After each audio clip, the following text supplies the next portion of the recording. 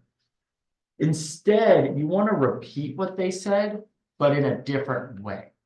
That's the key part that people have trouble with. That really shows you're listening. So you're repeating back what that person says, just with different words. Same thing, just a little bit more complicated, but it really shows that you are taking in the information that you care. That's how you really 10x your mirror matching. Don't match behavior styles, mirror and match the seller's posture, tone, and pace. It implies we're on the same wavelength. Be a consultant, not just an agent. Guide your clients toward positive outcomes by asking questions rather than telling them what to do, helping them self-discover their decisions, conferring with clients on a high level, offering experience, information, and guidance, setting expectations as an important part of educating your clients and establishing trust. One of the expectations that I want you guys to learn, and I had to get on my mom about this because she still doesn't like this. On our page, it still says we're open up 24/7. Oh, wow. You guys have hours. Can you call your doctor 24/7? No, because he's a professional. He or she. Your lawyer 24/7. No. Nobody is. It's not a realistic thing. You can't even call a bank 24/7. That's where your money is. They can't call a realtor 24/7. So you actually underserve people who you lie to. That's a lie, right? So yeah, pick your times and tell them your times.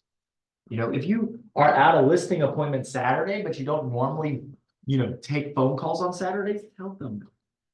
I wouldn't operate your business that way, but it's normally my best advice. You're in real estate, you are 7 days a week, but you have a time when your phone goes. And the weekends, you might not take calls past 5 p.m. That's okay. On the weekdays, you might not take calls past 6 p.m. That's okay. Unfortunately, you are in the business where we work when people don't. So just understand that when you're setting those expectations. Seeking agreement to get alignment on the seller is the foundation of service. Got that. Cool. Build an appointment toolkit. Again, there's going to be a toolkit in the back of this pamphlet, this binder. It's all on your computers. What might be in your appointment toolkit? We talked about some already. Flashlight. Flashlight. Love that. Love that. What else? And by the way, guys, feel free to write these down as we're listing them out. Notepad. Notepad, of course. Measuring tape. Toilet paper roll. Sure. I'll take it. That's how it's right? Nobody open up. Measuring tape. Yeah. You showed up to it was the appointment. I thought we were, okay, sorry. You look like you That need was a it. different topic. Yeah. What else? What about your? Special, like a box of candy, little box of chocolate, Sure. something special this I year. would not do chocolates, because a lot of stuff stays in your car. It's March. Yeah. Chocolates are gonna be bad real soon. Maybe you find something else besides chocolates. But yes, I love the idea of having some candies or some snacks. Oh, what about your listing presentation? Probably a couple of those in there. Your documents, have those in there. I don't know if we said measuring tape yet. Have a measuring tape in there. Probably just a little, go to Target, get a little $20 toolkit. Just have it around. You don't know what you might need, what you might want to check out. What else might you have? I mean, that's good. Water, Pardon? water. Water, yep. Yep. I would argue that you probably have the apps on your phone that you might need. I like to have, this is your super nerd moment of the day. I like to have ChatGPT on my phone. And so what I'm able to do is when I'm going through the house, I already know a lot of it, like 3-bedroom, 2-bath, 2,000 square feet, yada, yada, yada. As I'm going through the house, I'm picking different things that I like in the house and I put them into ChatGPT and I write into ChatGPT after I've listed all the details of the house. I go, write 3 different possible listing descriptions based off these details for him. Now I've got 3 options of listen. And so, by the way, we're going to be writing when we market this, we're going to write a description of your home. I had our artificial intelligence draw up 3 options. Which one should I use as my foundation? Which one describes your house the best? It's just something cool no one else is doing right now. Are you going to stand out if you do that?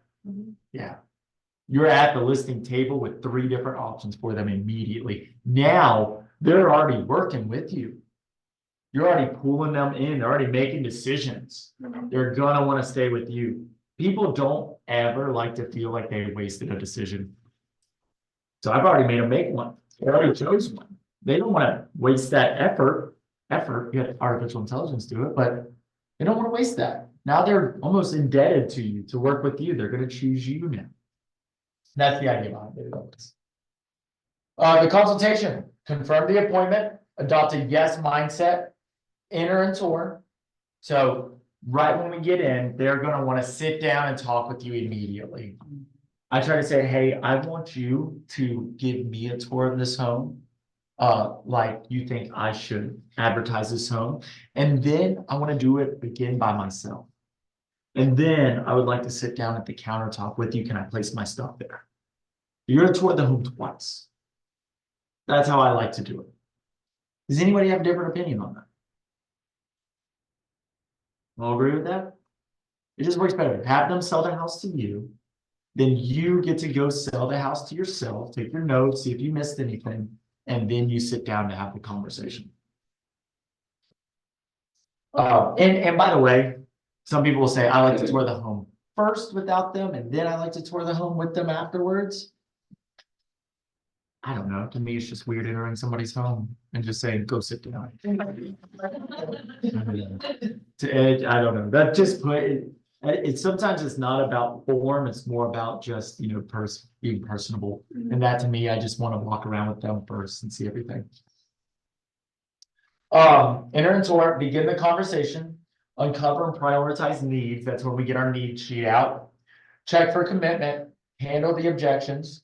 And here's your script, by the way, when you're ready to close. You've asked all the questions, you got everything. Such an easy script, and I want you to practice this and master this.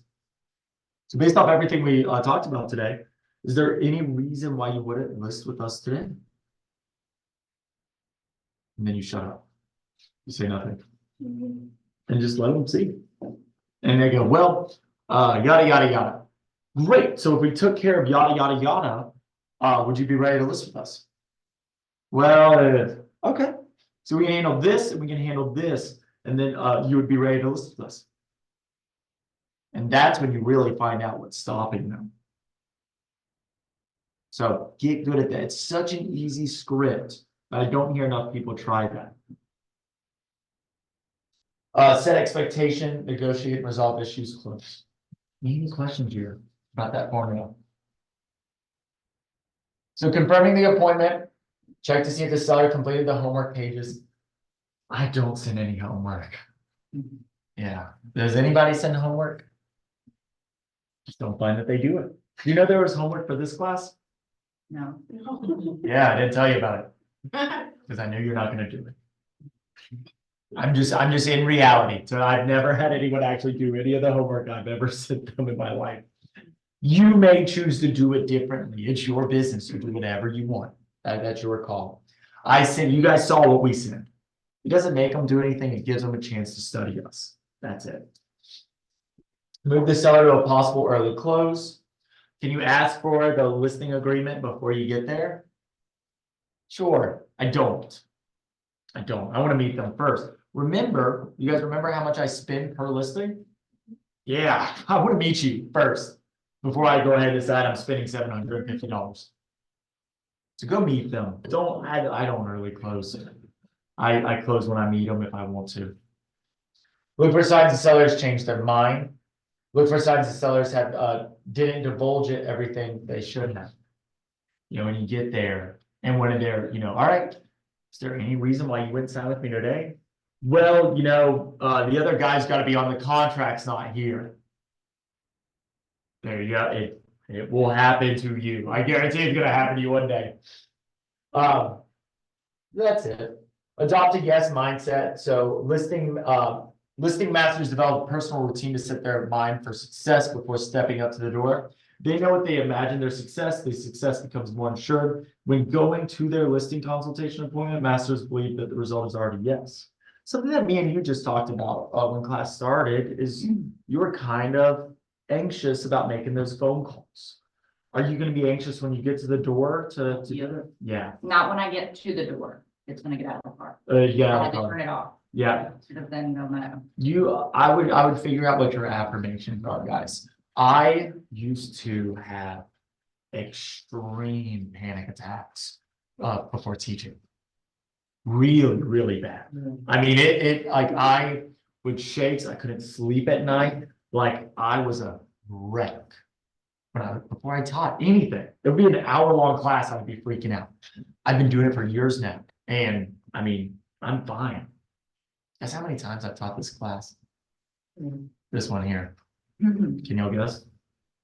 10. 10? This is my second time teaching this class. I taught it the first time 2 weeks ago. But no, I've taught classes like this. I've taught Sellers Ignite courses. I know how to do this material. And like I told you guys, I normally have to write all my classes. This one's written for me. This is a piece of cake now. I can jump into a class I've taught twice with this amount of confidence because I know my stuff now. And you're not going to have that confidence until you do it a bunch. It's going to come. You're going to be scared, but you got to, again, take your ego out of it. Remember, you're the best person for this job. If they choose anybody else, they might screw it up. We all know a bunch of bad agents. So when you get there, remember that it's your job to get this listing because you want what's best for them. I know that this class is not about me. You guys don't care about me. You care about coming to this class and getting some good material to enhance your business. And as soon as I realized that, I was like, oh, I just need to give them the best material I have. And make sure that when I get here, you guys learn something. This is not about me at all. This is about you. Same goes for your listing appointments. Get out of your own way, adopt a yes mindset, and get in there and get the listing. Because if you don't, somebody else will, and they're never going to do as good a job as you. Always remember that. Enter and tour. Arrive early. I like to arrive about 5 minutes early. Not too early. People are getting their home ready. The real estate agent's coming. Got to make sure everything looks good. I'm not showing up 30 minutes before. I'm showing up about 5 minutes before. If you're there early, to just tour around the neighborhood. Walk around, drive around, whatever you want to do. Be courteous yet purposeful. Wait to enter until you have been invited in. That's obvious. Be calm and yet personal. I just want to say something. A lot of agents get in there and they try to do too much fun mom energy. You know what I mean? Like they get in there and they're like, I don't know. They're not being professional sometimes. I find them trying to do too much. And they need to like isolate a little bit more and be more purposeful when they get in there. Take charge of the agenda, yet do so respectfully. Like I said, know what you're going to do. I remember my first like listing appointment, I didn't really think about it. I just kind of got there and I was like, show me the house. So I have your plan. Here's the other problem if you do that. What happens if you don't have a plan? You'll fail. You might fail. There's something even worse than failure. And that, Embarrassed, show that you're not the expert. yeah, I would count that as failure. Leave something out. It's almost the opposite. It's when you end up at a Oh, listing you're appointment over. for 3 hours. Yeah, it sucks. If you don't have a plan, then there's a lot of lonely people out there, guys. And they will talk to you for as long as they can. So let them know, hey, I've got 1 hour. So I want to make sure that we're able to conclude everything in an hour. I've got another appointment after this one. I don't care if you really do or not. You've got something to do after this.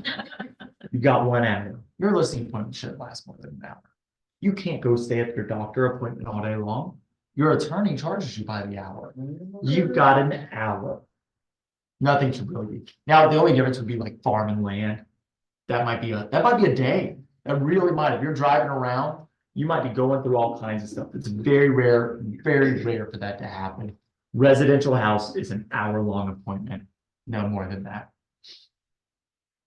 The nuanced scripts and several powerful messages. So inviting. So these are just words that they're giving you. So inviting places the consultation on a friendly, hospitable footing. Apply lets them know how serious you are about meeting their needs. Job lets them know how you will work for them, not just pluck a sign in the yard. By the way, which a lot of agents do. Again, remember, we're spoiled from the past few years. Getting your home sold provides outcome framing, reminding the sellers of the ultimate goal.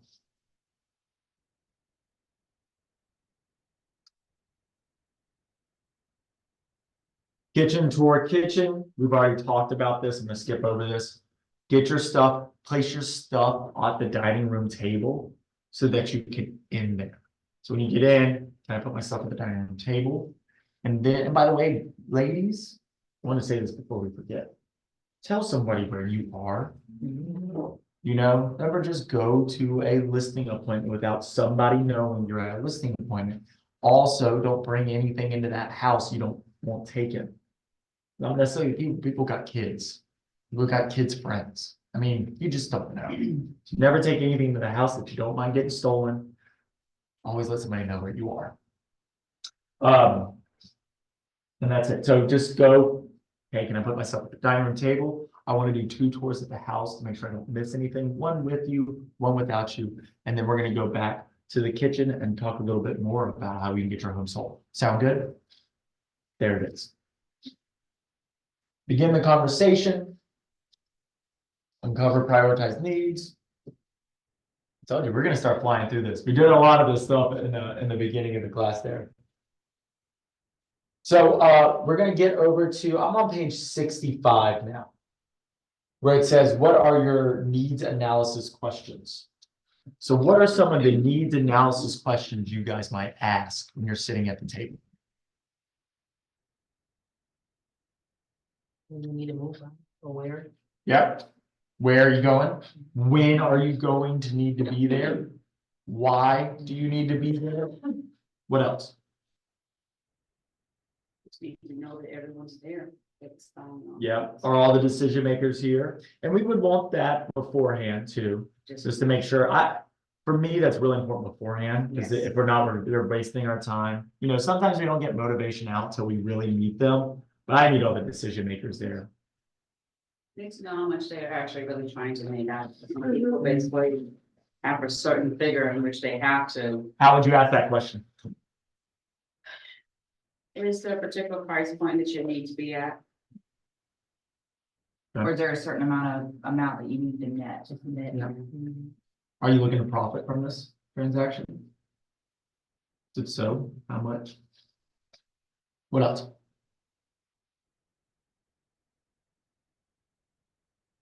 How about what are you looking? Oh, go ahead. No, you got it. No. I was gonna say, like, because they're moving, like we already said, where they're going to, what, what location, if they need resources, transition. Awesome. Yeah, everybody needs a mover. You should have a vendor list. Who's been involved? You guys, you remember the A to Z project? Such a good project. You're not familiar, but they do a bowl. Is they pick an industry for every letter of the alphabet.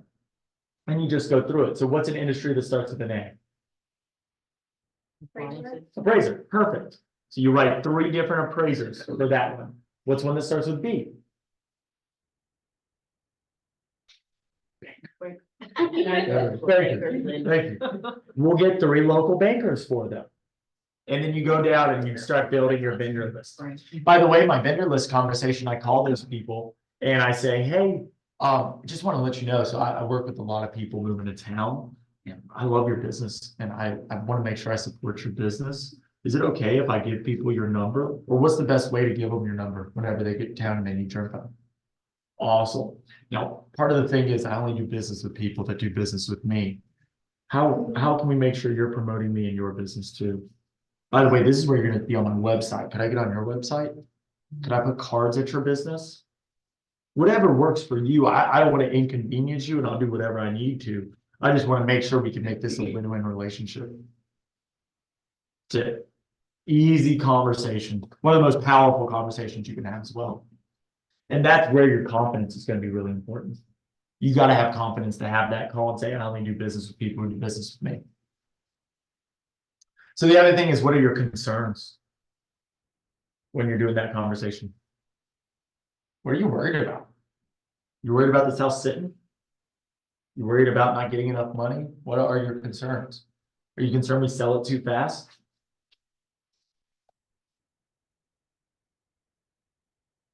So check for commitment, handle your objections. And by the way, so I like this right here. Be glad you're hearing it. Make sure that, any objection they give, there's a reason why in command with home opportunities. Everything's an opportunity, right? So be glad you heard it. I don't know, I'm worried about this. Totally get that. Thank you for bringing that up. So, solve the problem. Set and exceed expectations. The other thing is, especially new agents who haven't done a listing before, something will go wrong. Be excited for that. That's when you get to become the star. There should always be one problem in every listing. I've had one perfect closing. Honestly, it was boring. Nothing happened. I went and showed the property and then my listing coordinator handled everything from there. I didn't do anything. He gave us a full price offer. We accepted and it was over. It's great. It was a great. Celebrate that. But I didn't get to show off. That's the whole point of this job. What's the point of us if we don't get to show off, why we're here? A lot of people are seeing AI and stuff and they're worried about their jobs being replaced. Is your job replaceable? Yes. Heck yeah, dude. We do not have to exist. It has nothing to do with an AI. You can buy and sell property online for 10 years now. Does anybody do it? Nobody does. I think it's 3% of people don't work with an agent. It's a very small percent of people don't work with an agent. And it's normally they do for sale by owner. It's not because of an online service. You're needed. You're wanted. The reason we're needed and wanted is because of those moments where we get to shine, solve the problem, and save the day. They're going to remember that more than the boring transaction. The boring transaction, I don't remember their names. I don't think they remember my names. Nothing happened. My worst transactions ever, we are best friends. His toilet flooded the day he moved in. Sometimes the problem happens afterwards. Yeah, he got in there and that toilet went whoop. Yeah. And he invited me to his wedding. So that's when you guys are going to make those relationships and show your value. So be happy for them. When something goes wrong, look forward to it. Change your mindset there on that. negotiate, resolve issues, and close. Here's our closing scripts. Is there any reason not to go ahead with this? We did that one. Are you ready to move ahead with this? Is there anything we need to do before we get started? Based on all we've discussed, let's finish the paperwork and get started. Do you need a pen?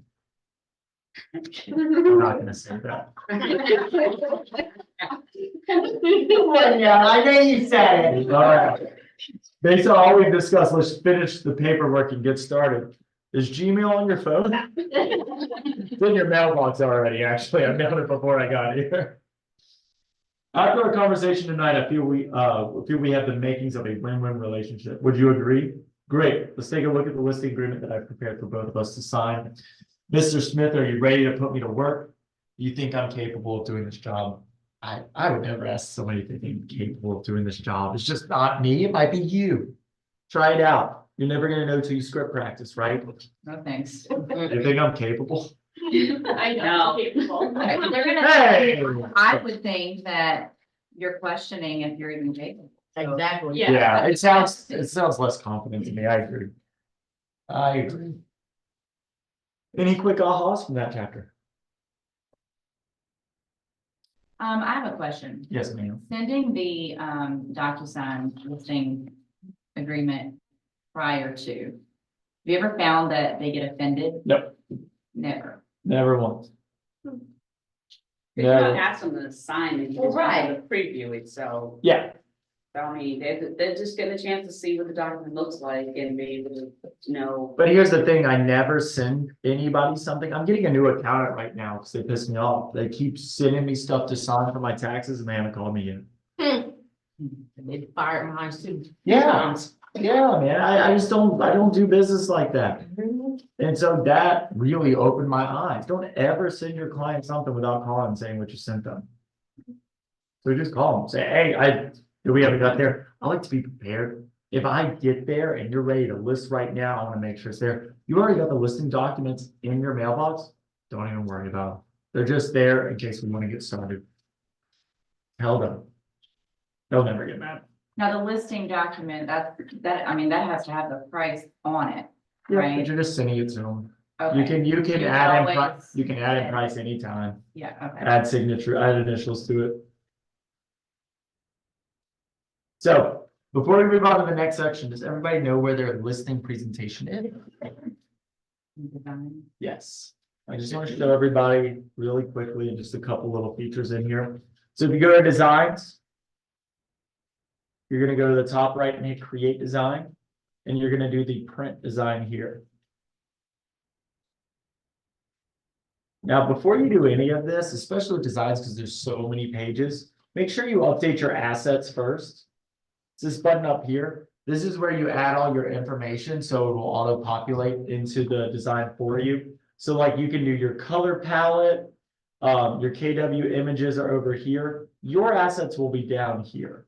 So like all your colors, your cheesy realtor headshots. If you grow your hair out, get new ones done.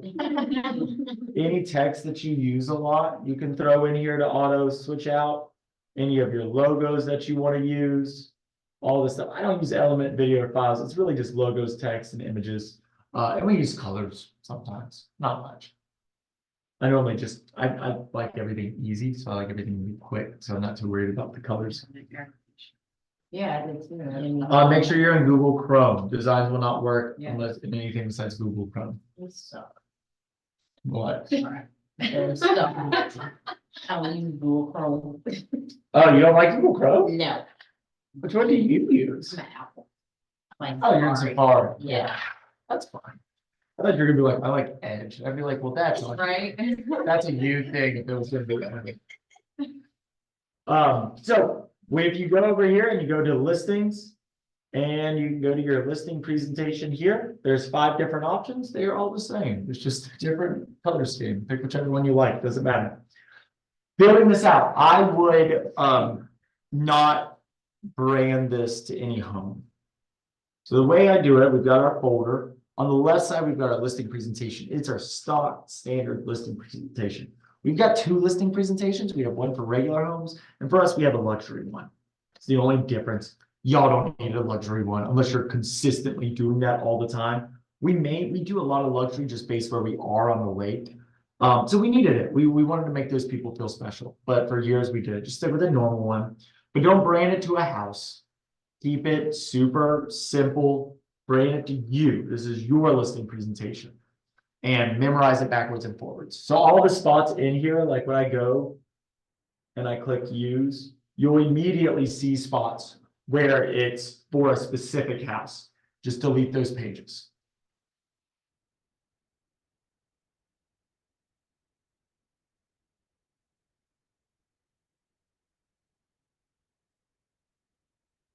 So like this page here, just take it out. You don't need it. Now our listing presentation is still branded to the house, except again, we're in a folder. Left side's the listing presentation. Right side, that's where the CMA is going to go. That's where their tax documents are going to go. That's where I branded on that side. I just want this to be the same every time so I can master it. I don't want to do this every single time. I'm already doing a CMA and all this other stuff. You don't need to go and edit their personalized home every single time. That's my personal preference. You do whatever you want. I just don't see a need for it. Does anyone have a differing opinion? So on mine, I actually put the CMA at the back of it with their tax documents because I didn't have a folder. I didn't want to bring us something I would give to my kids to use at school. Yeah. So Normally your office, if you need a folder, you don't have to have a folder. To me, it's a little bit easier to give to somebody than just in a paper clip. I did the report cover things with the black thing down the. Awesome. If you need a folder, your office probably sells them. You probably get KW folders pretty easily. Folders. Yeah. Yeah. Is it like a way for the color? You know where? Is that what you said? No, I'm talking about actual where, like she said, you bought them both. On Amazon. Oh, that's it. Yeah, she just said Amazon. Thank you. I thought she said, Figured it I thought you were about to say, I know where. Meaning you knew it was Amazon. All right. Anything about the listing consultation that we didn't cover that you guys were hoping to get out today? It's not rocket science. Don't make it harder than it is. Like a lot of things in real estate. Look good, show up professional looking. You'll be good to go. I promise. Have confidence in yourself. Just be prepared. A lot of people, what's that? What? I didn't say A lot of agents show up unprepared. They didn't do their homework beforehand.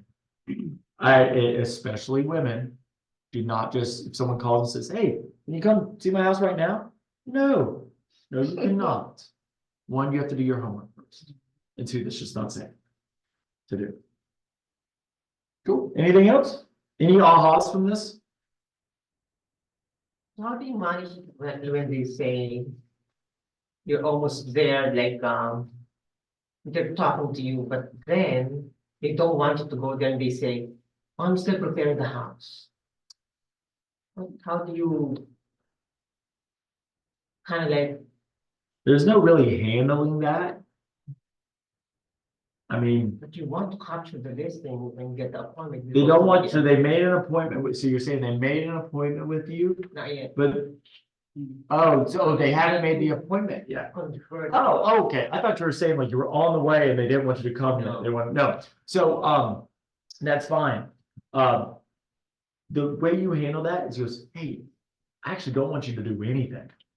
I want us to come check out the house. I hate for you to spend money on something that actually won't help you. So please don't do anything. Let me come see the house the way it is. That way I can say, do this, this, and this. You know, part of our job is to help you stage. We've been staging homes for forever. I want to make sure you get a return on something. So that's how you handle that response. Don't let them do anything. I don't want them to do anything until I see the house. I get there and they're starting painting and stuff. I'm like, okay, we need to slow down, you know, before you do stuff. And because sometimes they feel that they already know what they need to fix on the house. Before Well, I mean, it's the same thing when somebody gets a pool at their house, thinking that their house now went up $30,000 because that's what they spent on the pool, and it went down because nobody wants a pool. Right. You know, that happens. Yeah. So you have them not do anything. That's how you respond to that. And then you just be as nice as possible. Please don't do anything. Please let me see it before you start updating stuff. They're normally wrong. All right, guys, we are moving on. I'm on page 74. We're on chapter 4, servicing and marketing. Servicing, the big picture, virtually every top producing agent we have ever worked has a virtually every top producing agent we have ever worked with has a deep and almost inherent sense of service. They have a servant's heart and place their buyers or sellers' real estate experience above all else. They're always thinking service. When you guys think of service, who do you think of? What companies, what people? I got 2 in mind that I really think of when I hear service. I mean, Chick-fil-A. Chick-fil-A is a good one. Which one? Contractors. Okay, contracts, any businesses. Oh, Yeah. What'd you say? I just said the same thing. Oh. Chick-fil-A is a good one. Amazon. Say world. You think of service when you think Amazon? I say, long they give me my stuff in 2 days, I've been dealing with it. You've had some better experience. World. I've been Whirlpool? dealing with Whirlpool service for the past week and a half. As good service or bad? Medium. Give me the good service. I'm looking for the good. Who's the gold star in service? I haven't heard the 2 on. Container store. Container. Yes. These are the weirdest answers I've ever gotten. In person. Anything else? I've learned a lot. I need to Yeah. do some more research on Chick-fil-A that. service is like under, or the baby of the container store. Wow. Yes. I mean, I went to the container store and I didn't feel served. The container store. Because it was too expensive. They thought it was disrespectful. So, my dogs, But their customer service is, I never dealt with them. Yeah. I guess if you're spending money, it is. well, yeah. All right, the ones I'm speaking of. First one was Ritz-Carlton.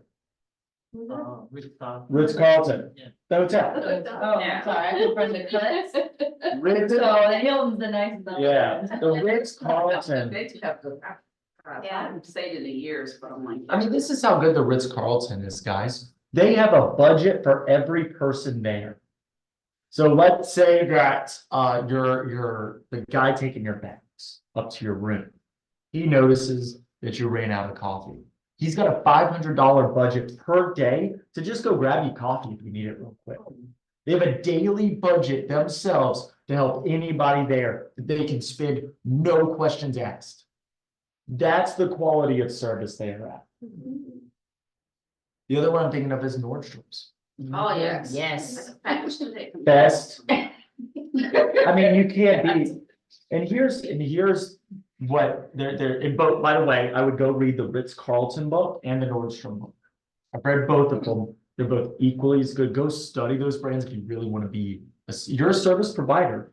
Go study the 2 top service people in the world. It's both of them. Are you on Audible? Can you, here's what I found. Yeah, I read, I always say read it.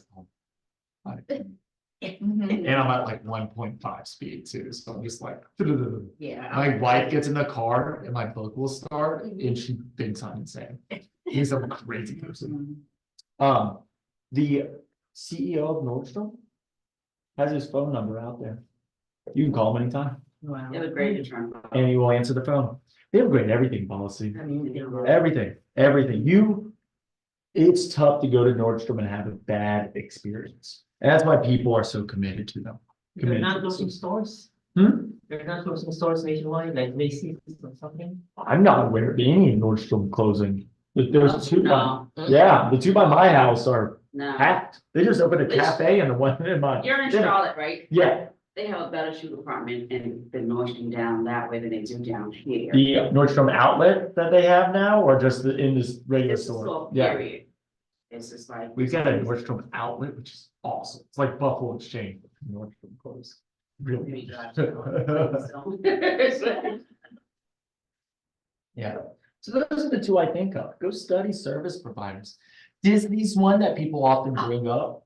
They love the Disney experience. And why is Disney known for customer service? What do they know is true about their business? I'm talking about the parks, by the way. What is it, the last like basically your last, like your send off is the most important. Like that's why they do the fireworks and the Yeah. show at the end of the day at the park, because The big thing they know is that on average, people have saved 6 months to Yeah. go to their, Experience. for that experience. That's how important it is. Yeah. It's good. I mean, it made what I said sound more powerful. So 3 levels of service: purpose, value proposition, and fiduciary. You guys are a fiduciary. That's what you are. What does that mean? How's that different than the others? You promote the interest of our clients. Yeah. You're a protector, right? It's more than just being nice and being good and answering the phone. You are actively protecting people. That's the big difference. So what sellers want, this is from the NAR's research. They want you to market the home to potential buyers. They want you to sell the home within a specific time frame, price the home competitively, and find a buyer for the home. Pretty easy when you hear it like that, right? That's the 4 things you want. So in your script practice, should you be able to explain those 4 things pretty well and how you do them? That's where I would start, right? If that's the 4 things they want, if I'm practicing my listing consultation, I want to be able to explain those things perfectly. So the myth, my clients will only work with me. Only I can deliver quality of service. The truth, your clients aren't loyal to you. They are loyal to the standards you represent. Who's read the Millionaire Real Estate Agent book? Who's read it twice? Who's read it 3 times? I listen and read. How many times? I would say at least a dozen. Awesome. Yeah. I read it every year, guys. And I do. I read it every single year once. Go. If you haven't read it this year, go do it. Just get that. That's your little real estate Bible. Go open it up again. It's time to go praise Gary Keller. All of his teachings.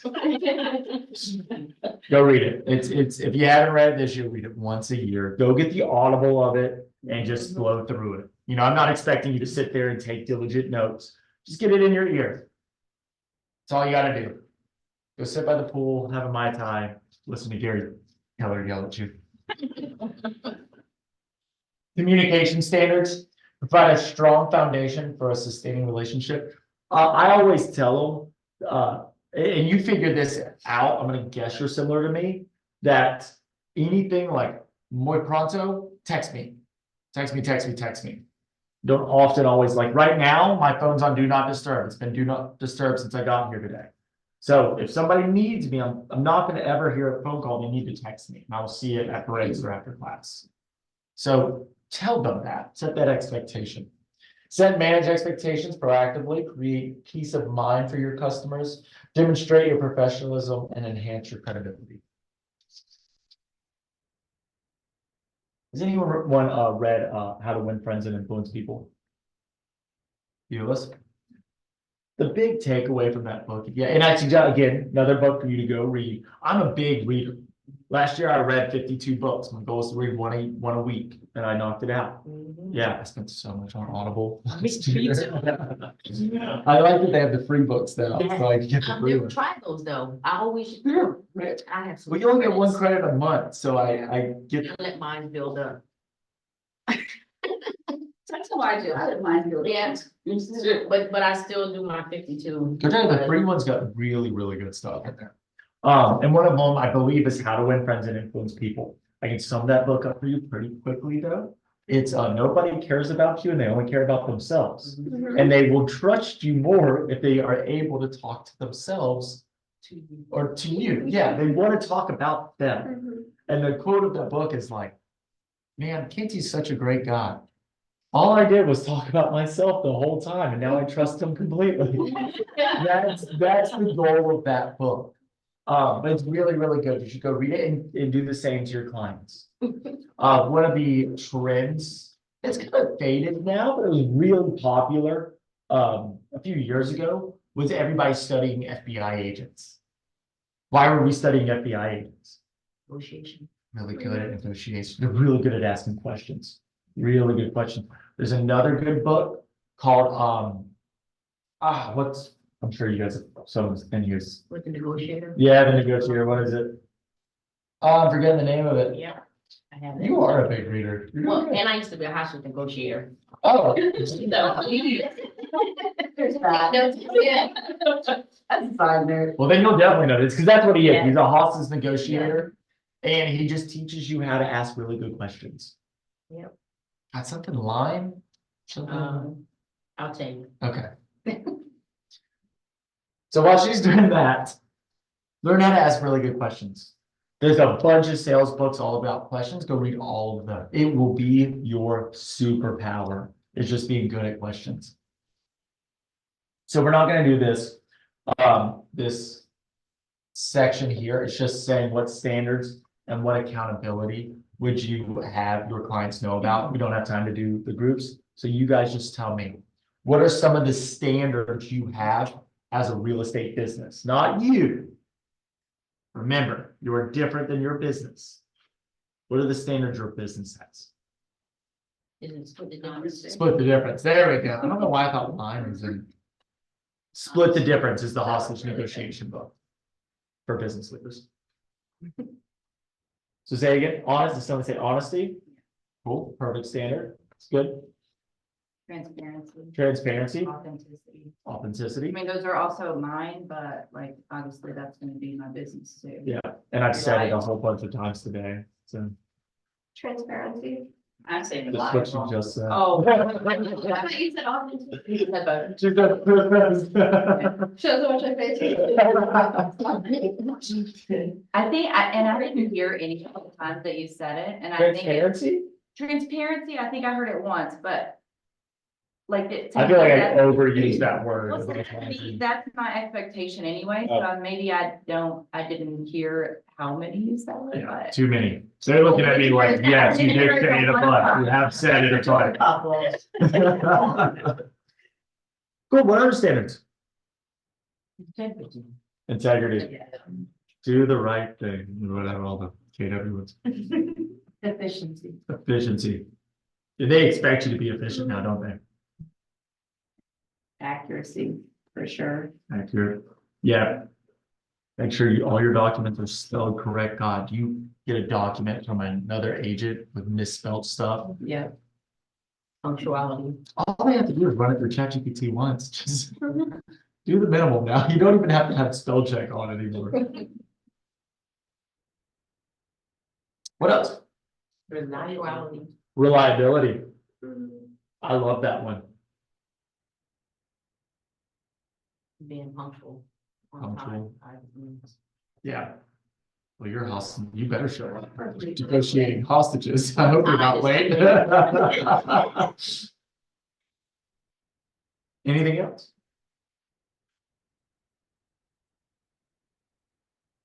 What about your account? Oh, that's the next part. Oh,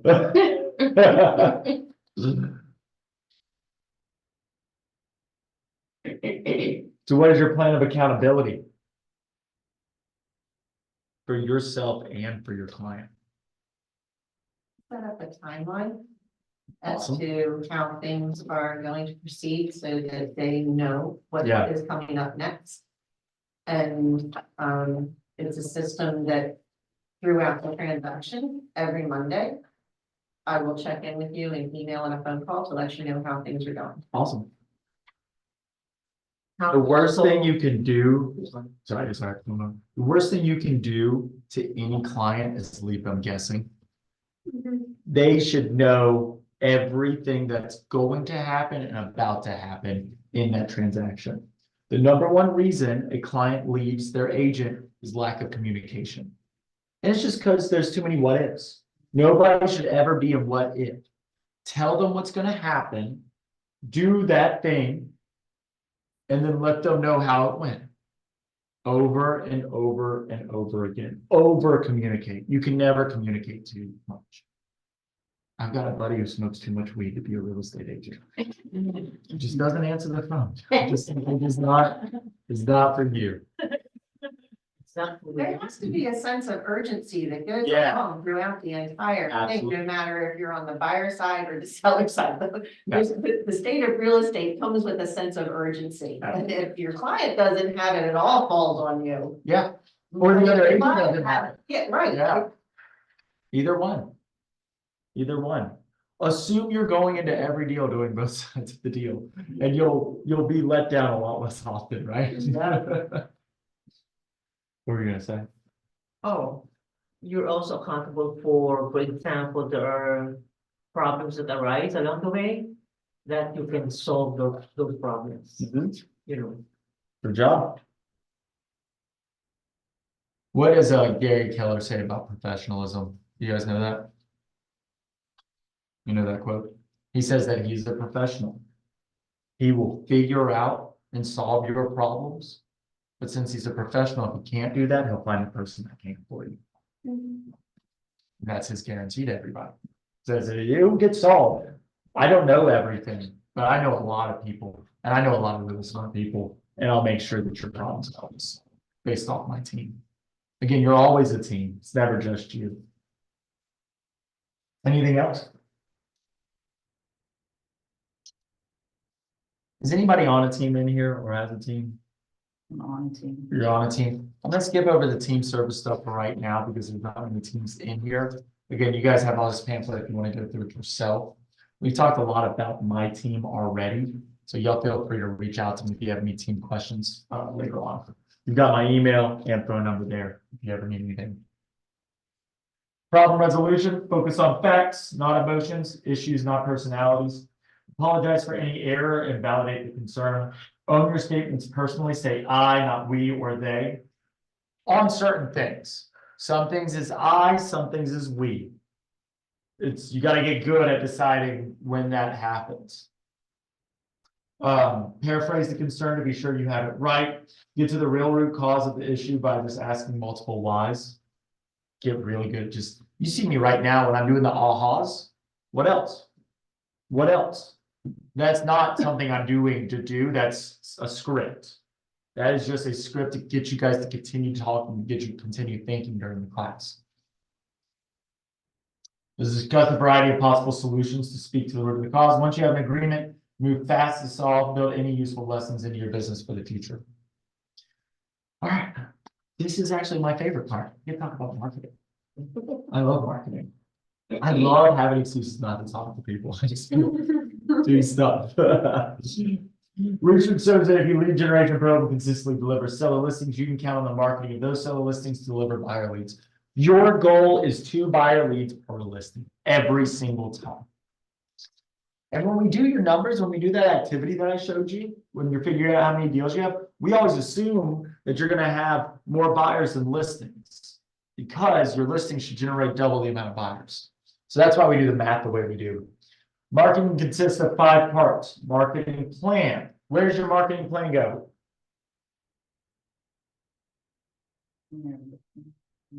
It goes there, but where does it go to be acted upon? That's the show. Where does it go to be acted upon? Command where? Command. And what's it called? It's where you put social posts. Yeah. Close. Opportunities. Remember, this is now an active listing.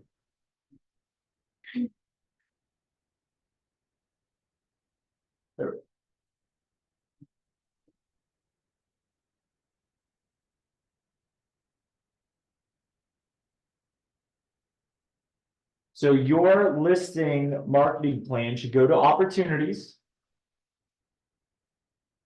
And it should go in the active section. So when somebody gets here, what is our stages and checklists?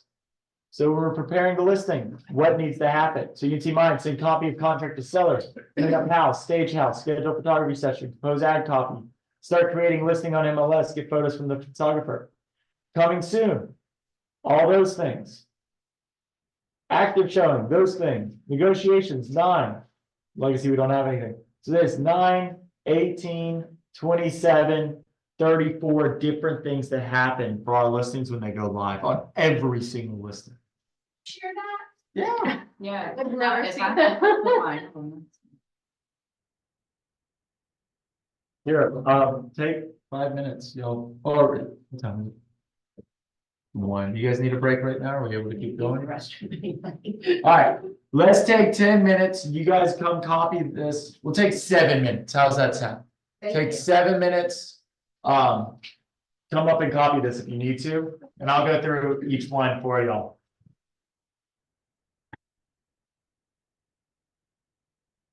Well, let me know when you're ready for the next one.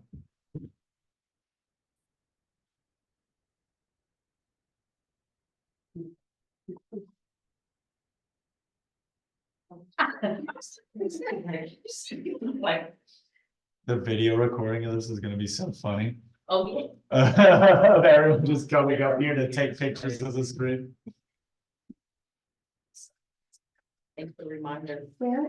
That this is all recorded.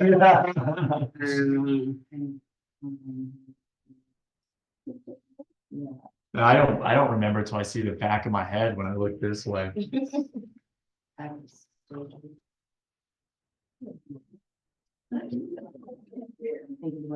You guys ready for the next one? Yep.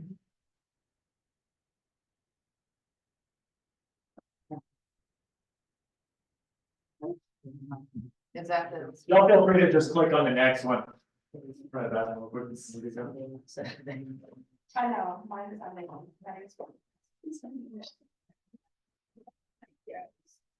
I know I felt bad for those who won't have a day. That's fine. So you like comments like, yeah, how they already everything create tab. You want to know? No, I'm not letting tasks. I'm the one that's up anything. Well, that would just be a regular task, like call the client, text the client. No. Where that bounce? It just disappears. It really does. Are we on this one? Yeah, yeah. Whoa, it falls down. Edit active stages. Fine. So they gave me the code to get into the house. Oh, you add it. It's Okay. probably gonna have locks on the door. You got that one? We do. There's 3 of them that's necessarily. So that she looking for the end. You can go get it. I wonder if you just have to create it from the beginning. Everybody got it?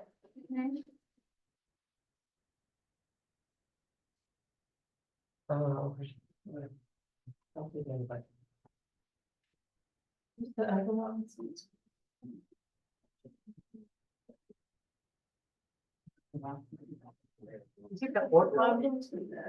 Yes.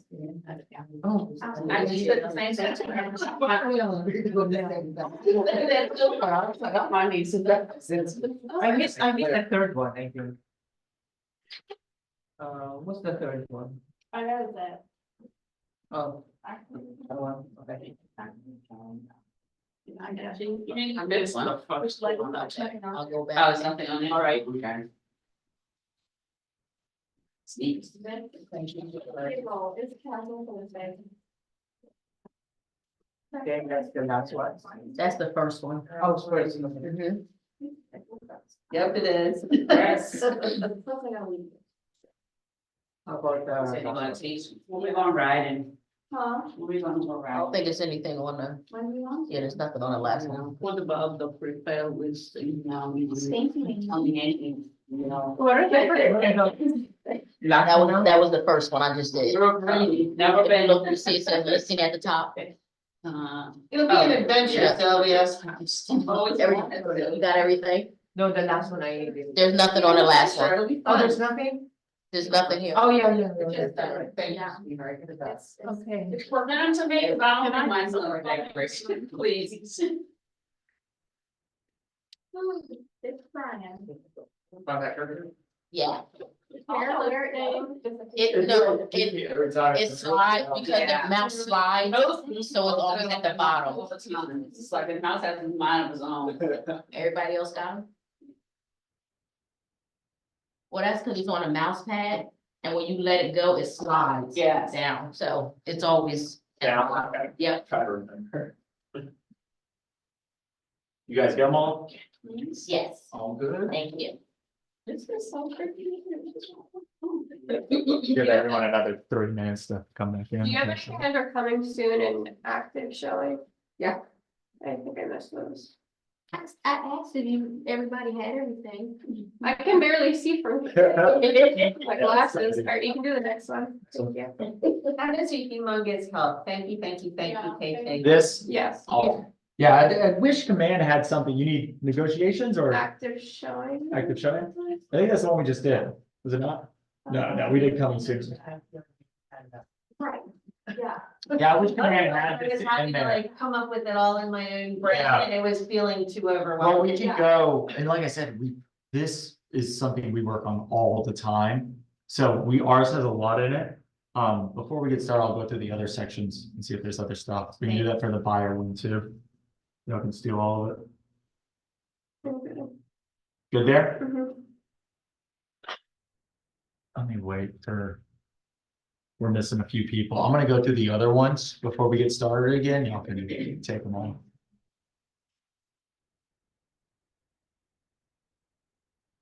Anybody got any fun summer plans? Really excited for summer?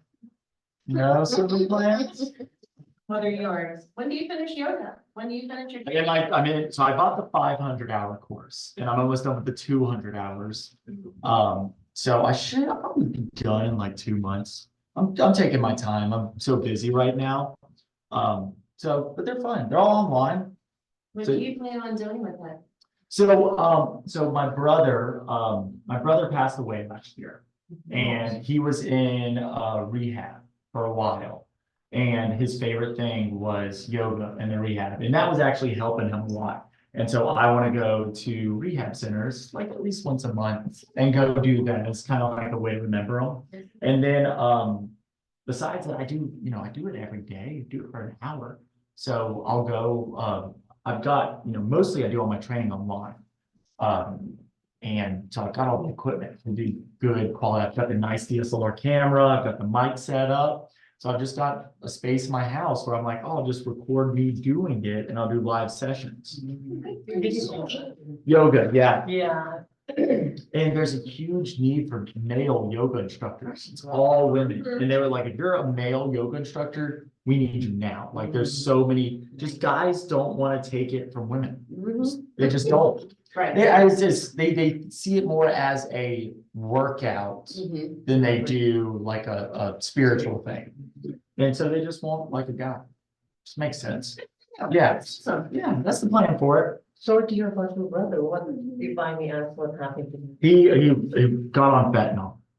And yeah, he was like actively doing A lot of fentanyl. people are Yeah, killed with that. yeah, Young ones. yeah, he was 27. Yeah. So, And yeah, it's like sudden, it's sudden. They didn't even yeah, understand he how- got out of rehab. And that's what killed him. Cause he, when you go to rehab, you do go through the detox and everything. He got out and went to do the same amount. And he was 3 days out of rehab and just knocked him out. Yeah, So sad. it is. It's been a rough year. It's been a rough year. Recently, there's 2 students, right? This couple of weeks ago, 2 students died. I mean, they're friends and they died the same night. Yeah, it doesn't take a lot of it. Really doesn't. Really. I've learned way more than I want to know about the subject in the past year. All right, I think we've got everybody. I think we're the only one in here. I'm gonna go through each one of these and see what you guys can steal out of here. I don't think we have a lot. This is stuff I just put in there. This is nothing. So, yeah. Now you're underwear. So right now I'm in cultivate. But this is just little stuff. Follow-up call, put seller on drip campaign, send action plan. You guys can grab this if you'd like to. Y'all might just want to come up here and grab the pictures if you make it easy for you. Oh, yep, I'm good, thank you. Ready for the next one? Oh, it's me. No offense to myself, but Good?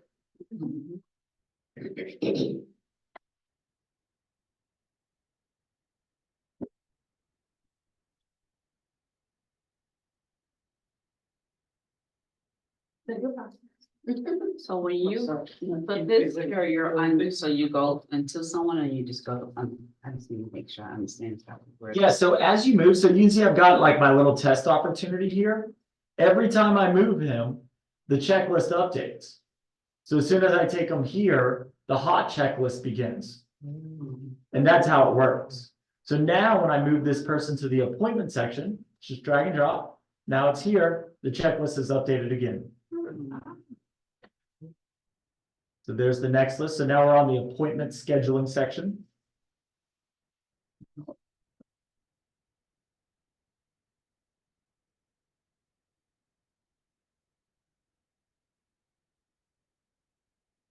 Ready? Yes.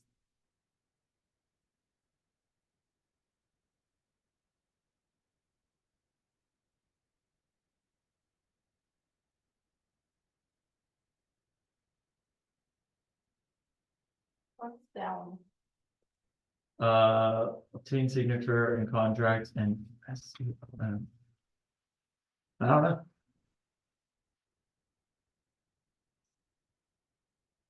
Salary, what is it? Oh.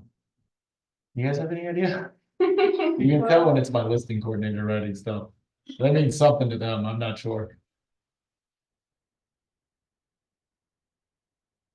Then do my simple under control.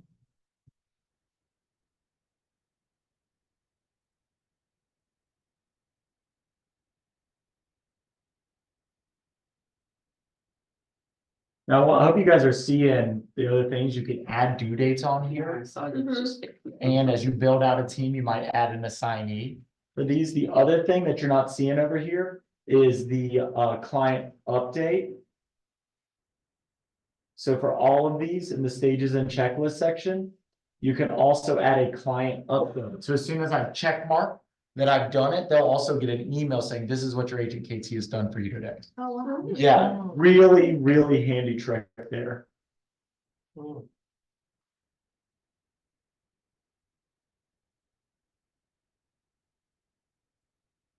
Do you ever, or are you selective in what you client update with? Very selective, you know. Little things like put sign in yard. That we're gonna send a client update. That's when it really becomes Right. real to them. So, yeah, But otherwise, they can be inundated with emails and it doesn't really. yeah, it doesn't have need an to effect. know everything. Right. But some things are great, like begin the Facebook ad program. Okay. You know, they love to, okay, the Then that Facebook ad will- program started. Yeah, yeah.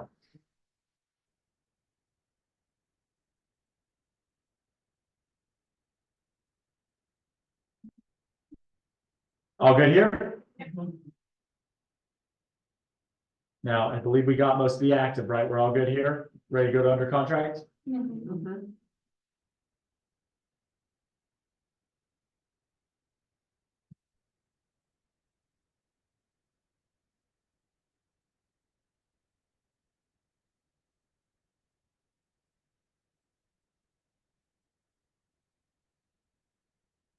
Now, a lot of these here, well, we're in the same state. Yours will probably be very similar. But you'll check with your own office and there might be different things that you guys might have that we don't. So just keep that in mind. And also keep in mind, every deal is different. You might be creating tasks for certain deals as well. All good there? What's AVID? Prepare AVID. Repair, well, which one? Prepare AVID, the last one. Yeah. Maybe ID. I don't know. Assuming it's probably one of the contracts in there. Again, Yeah. I don't do this Yeah. part. This is my list. I'm sure it means something to them. Be specific to every seller. Yeah, gosh, your pick. I'm sure they'll know what my transaction coordinator is talking about.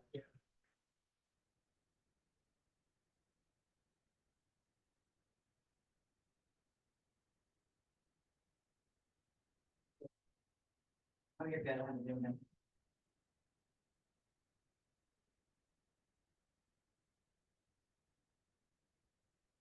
You guys hear that last one?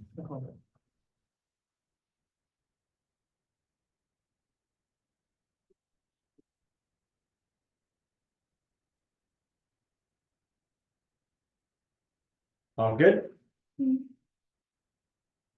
All good? Yeah. Anything else over here?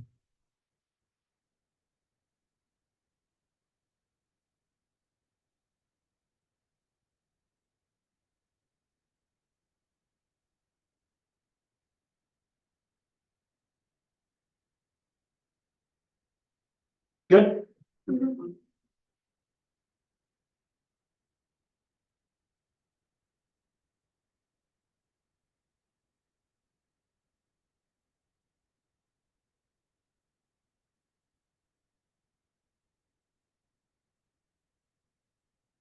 And we don't have anything on clips.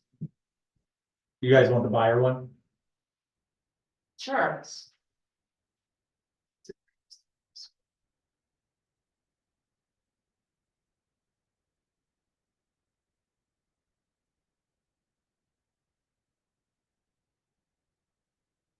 Good? Can you go back? Yeah. Back to me. This one. Okay, what's up?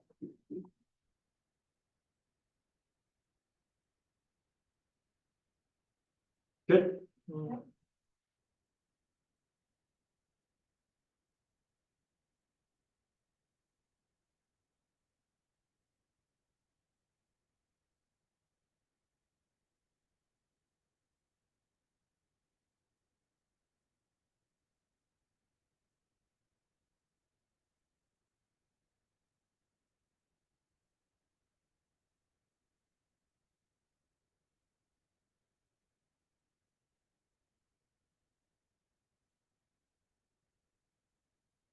All good?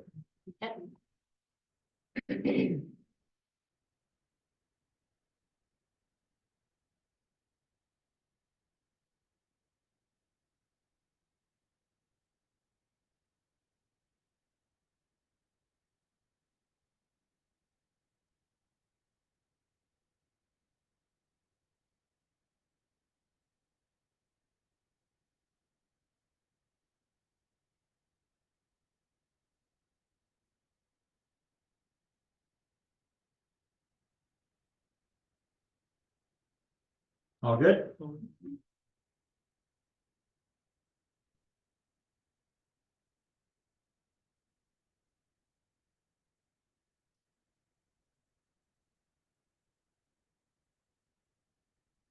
When it gets real, hang on. This one's a big one.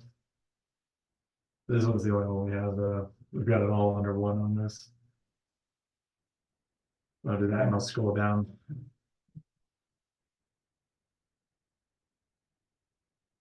Good? Yeah.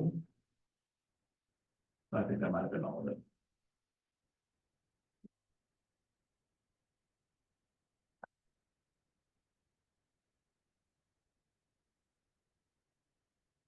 That's all. There you go. Thank you. You're welcome.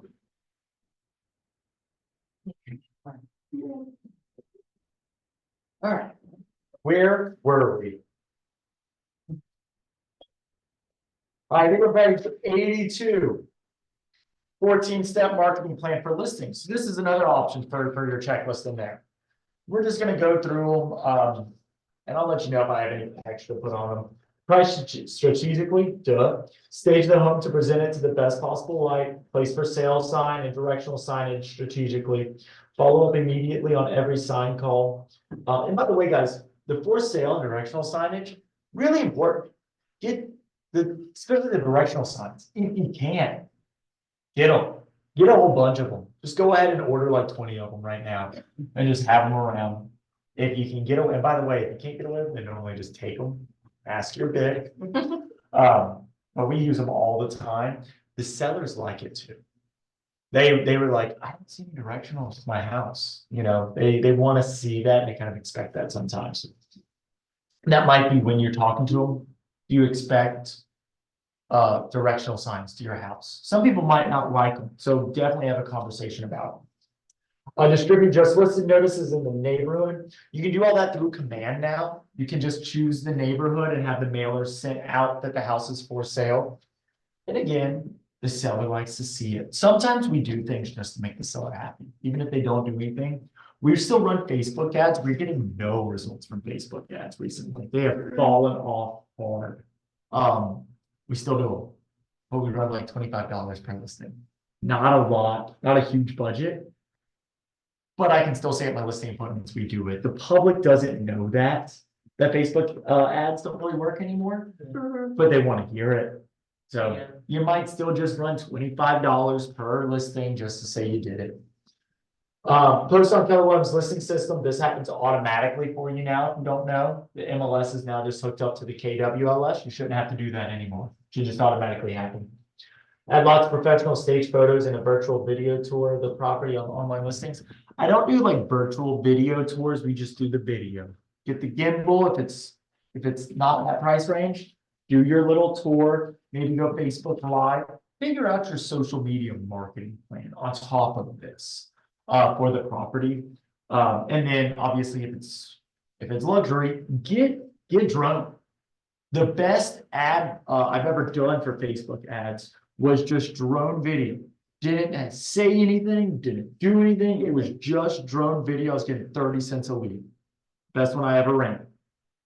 So people love drone video. They still love watching it. So it's definitely worth the investment if you can. Create a home book, comment cards, flyers for the property. Next time you're at a real estate convention, go check out all the booths. Figure out who makes some good ones. They've got some in command. A professional company will do some really good ones and figure out the ones. We do a big, we have like it's like a little folder, but it's just like a pamphlet and it sits up like this and we set them up around the house. Those are the ones we like to use just because they kind of stand out. Makes the seller happy. People like to look at them. Just got all the information in and a few pictures. When I get to the open house, we set them all up. We've got water bottles. We've wrapped our own water bottles too. We just got a little labeler. It just says the Temple team on our water bottles. They'll be doing open houses all day. You're never the only one they're at. So you give them the water to walk around with. They love that. We've got measuring tape with Temple team on it for those. Awesome little thing to have for your open houses and for your listings. Target and market the property to active real estate agents in the community.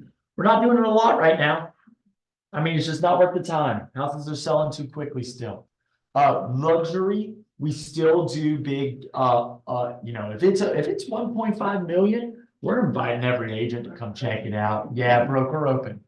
We've got a little band that likes to play for us. We just invested into a brewing company. If you guys are ever in Mooresville, come check out Hoptown Brewing Company.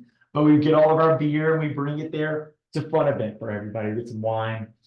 We have an interior designer that does just a little board there of stuff that she thinks would look great in the home. We make it an event. We get to love on our vendors. We get to love on everybody. We invite the mortgage lender. We invite a home inspector. We invite an attorney. We invite an insurance person. And we just make it a whole thing. Man, it makes us look good. And all of our vendors love us because of it. What's up, man? You're all good. They love us because we do that. And it just gives those business relationships such more quality time together. Sorry, my produce and deliver. So yeah, you guys see that next one? Yeah, my agents who have been with Keller Williams more than 5 years know why we're laughing. Create a smart plan. Is what I'm trying to say. Include the house and company sponsored tours. I'm not doing them. The only place I know that does them is Hilton Head. I used to work in Sun City. Does anybody know what Sun City is? I'll give you a hint. They got a lot of STDs there. Oh, gee. You're right. It's the 55 and over community. They did do tours for that, but it's just because nobody can walk. That's why they do them. Yeah. Create an open house program. I love using open houses as anchors. They're such good anchors that give you such clarity. So I know if my open house is on Saturday, I start Monday. And I've got my checklist up until Saturday. And it makes it really easy to market something with that anchor there. Again, when the market was so good, We couldn't do that. We didn't have enough time. Now you do. Get a really solid open house plan together. Target market to investors, if you want to. Provide weekly updates on marketing, showing buyer feedback, agent feedback, and sellers. Figure out what your, somebody mentioned Monday calls. Is it you? Your Monday calls, and have a game plan around them. What are all the stats you're going to show? And figure out how to talk to your buyers. They will love that. Say, hey, I'm just updating you. I know it's been a week on the market. We've had great feedback. We've gotten a lot of traffic. Let's go into the numbers. You can pull how many people viewed your property online. You can go and you can see how many people have toured the property. You can go over feedback. You can go over any changes in the market. Have other homes sold? These are all things they want to hear and talk about. So schedule that call for them on Monday and make sure that call happens. They'll really appreciate it. Anything we didn't talk about that you guys would add to that marketing plan? Should this be in your listing consultation? Yeah, yeah. Again, no questions. We don't want them confused about anything. When we say marketing plan, we mean marketing plan. This is what you show them. Message and method, what you say, and method is where you say it.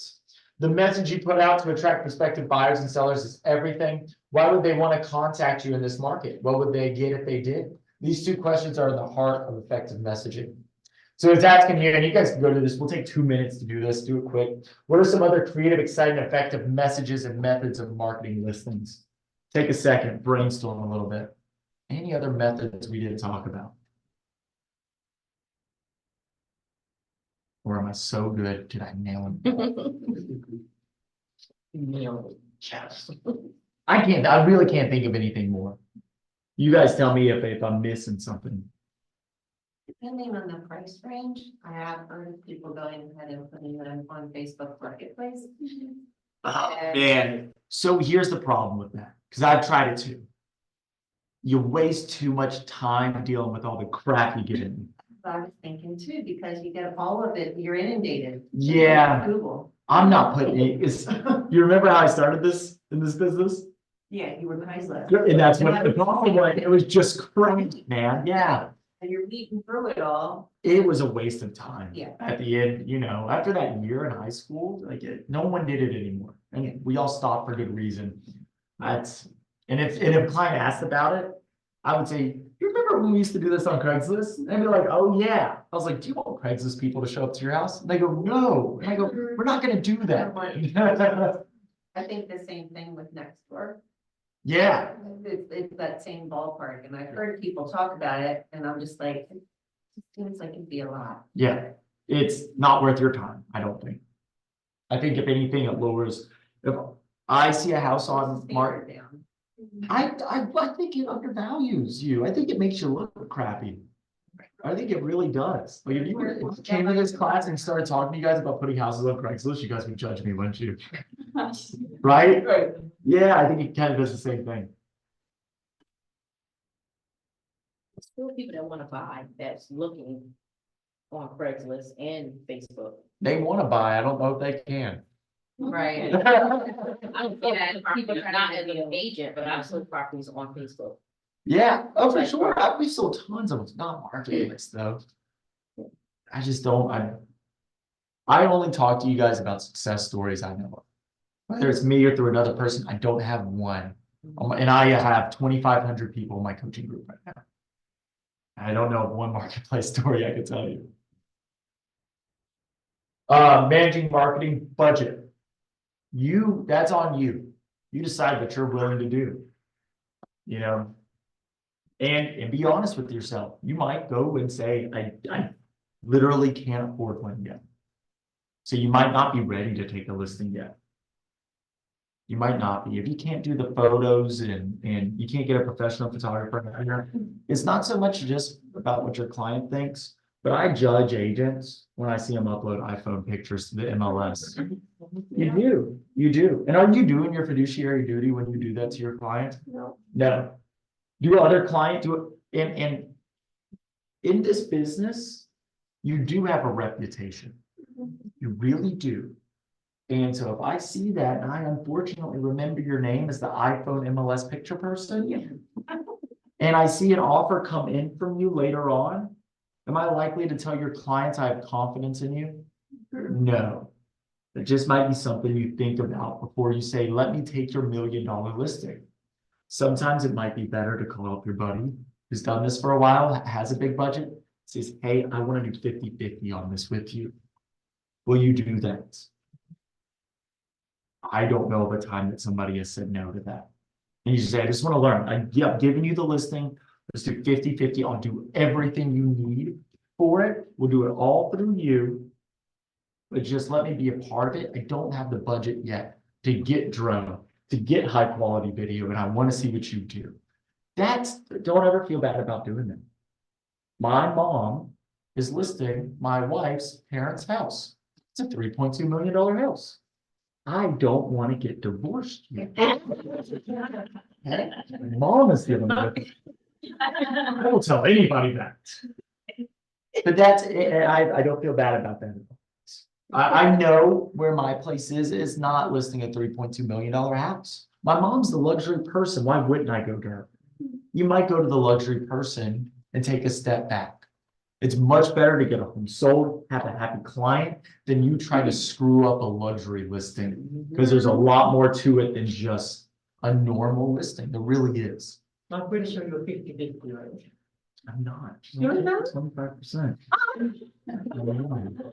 Wow, that's your mom. And guess what? Mom didn't get Guess what? luxury, but I go 50. My father-in-law is giving us 2.5%. He didn't even get to 3. So, yeah.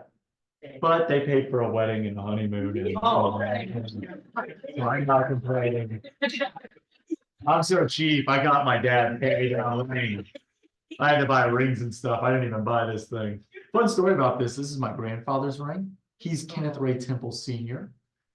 He was a Charlotte police officer and crushed his hand in an elevator shaft with this ring. They had to surgically remove it.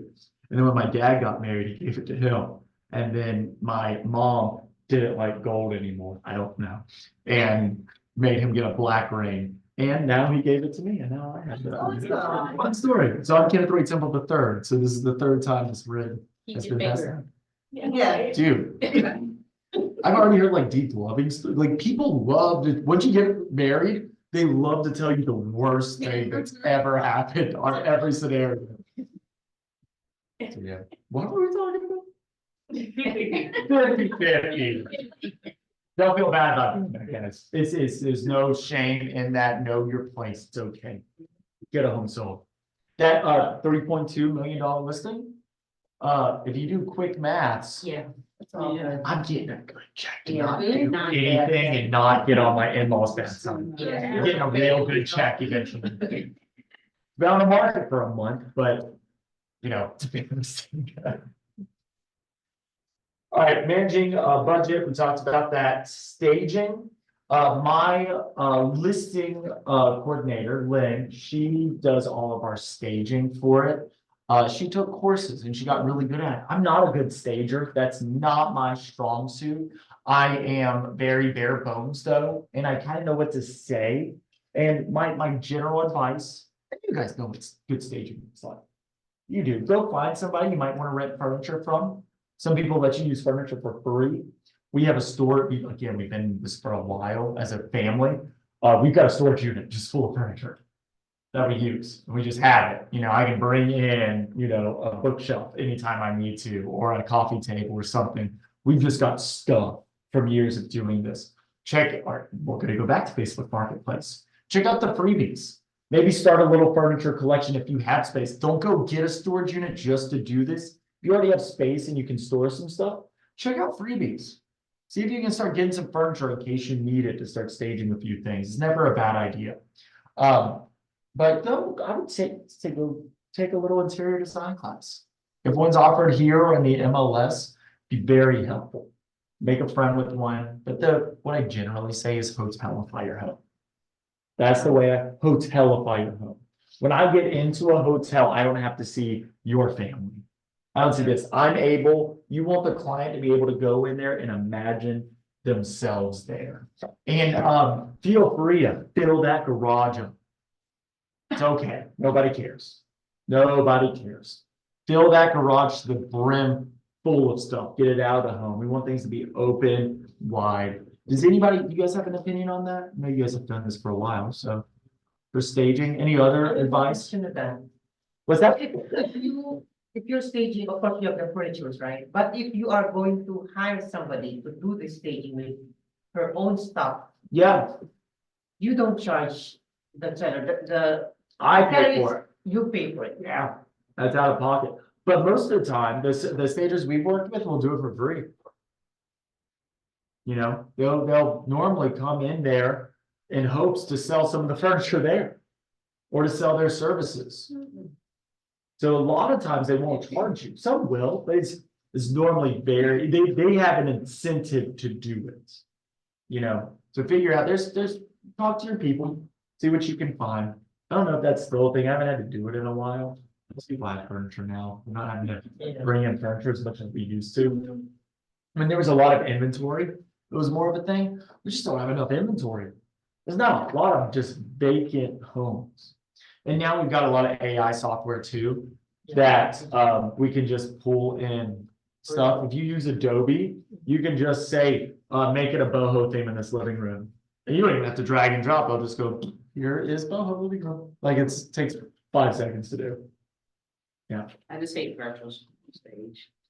Yeah. You hate yeah, virtual yeah. stage?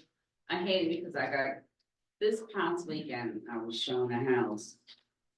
And in the picture of the light, you couldn't even see that it said virtual stage. And somehow. Oh, yeah. So we got to the house and I thought it was me, I thought it was losing my mind. And even my client was like, where's the furniture? I mean, granted, we weren't buying the furniture, but the fact of the whole look and everything else. Yeah. And the fact that when so we got online to look, the house that was virtually staged had beautiful white walls and everything else. The house had these grungy looking Yeah. walls. Well, and I would just say, again, you got a reputation in this business. If you do virtual staging, just make it clear. I mean, that's all, you probably would just want to have seen that it clearly said virtual staging. Yeah, because it looked totally, Yeah. it was not a house that we out, she was like, you know, she would look at it because the way it looked old once you got up and you saw the difference as opposed to how it looked online. So these stats are from 2015, so a decade ago. I'll read them to you anyways. 32% of realtors report a 1 to 5% increase in the home price from staging. 16% saw 6 to 10%, and 3% saw an 11 to 15%. So it does increase the value. Don't brag so much about staging if you're not wanting to do it in your listing presentation. If that's not something you're interested in doing, I wouldn't bring it up that hard. So they'll start expecting. It's asking what do we spend on staging dollars and stuff. I don't think you really determine that a lot of the time. Depends on the house, depends on your vendor, depends on a lot of different things. I would do it like blackjack, have a limit and go from there. But you are going to stage. You are going to get in there and tell them to take stuff down, do things. It's all going to be. Thank you for coming. Thank you. Yeah, you are going to have those conversations. So just be prepared for that. You know, go in and look at the old listing pictures from what was previously in MLS. That way, when you walk into this home, you're not, you know, you might still be very surprised, but you at least have an idea of what it did look like professionally beforehand. Look at the other neighbors' houses. See how their homes were staged when they were on the market. See which one's got the most for the percentage of list to sale price, lowest days on market. And if they need to stage or they don't need to stage, bring those up. Say, well, look at this home and that's what happened. This is why we need to stage our house. Come back with facts and it will help you with that. Our staging tips, guys, I'm just not the right guy. It's not my, I can talk about it, but I don't do a lot of staging myself. So I would suggest another course. Pricing. Anyone having our pricing conversations right now? Mine are getting much better. I'm having more problem with my buyers than my sellers. My sellers kind of know what to expect now. My buyers, not so much. But my sellers, the conversations are going good. Our seller conversations are fine if they've been, if they didn't buy during COVID.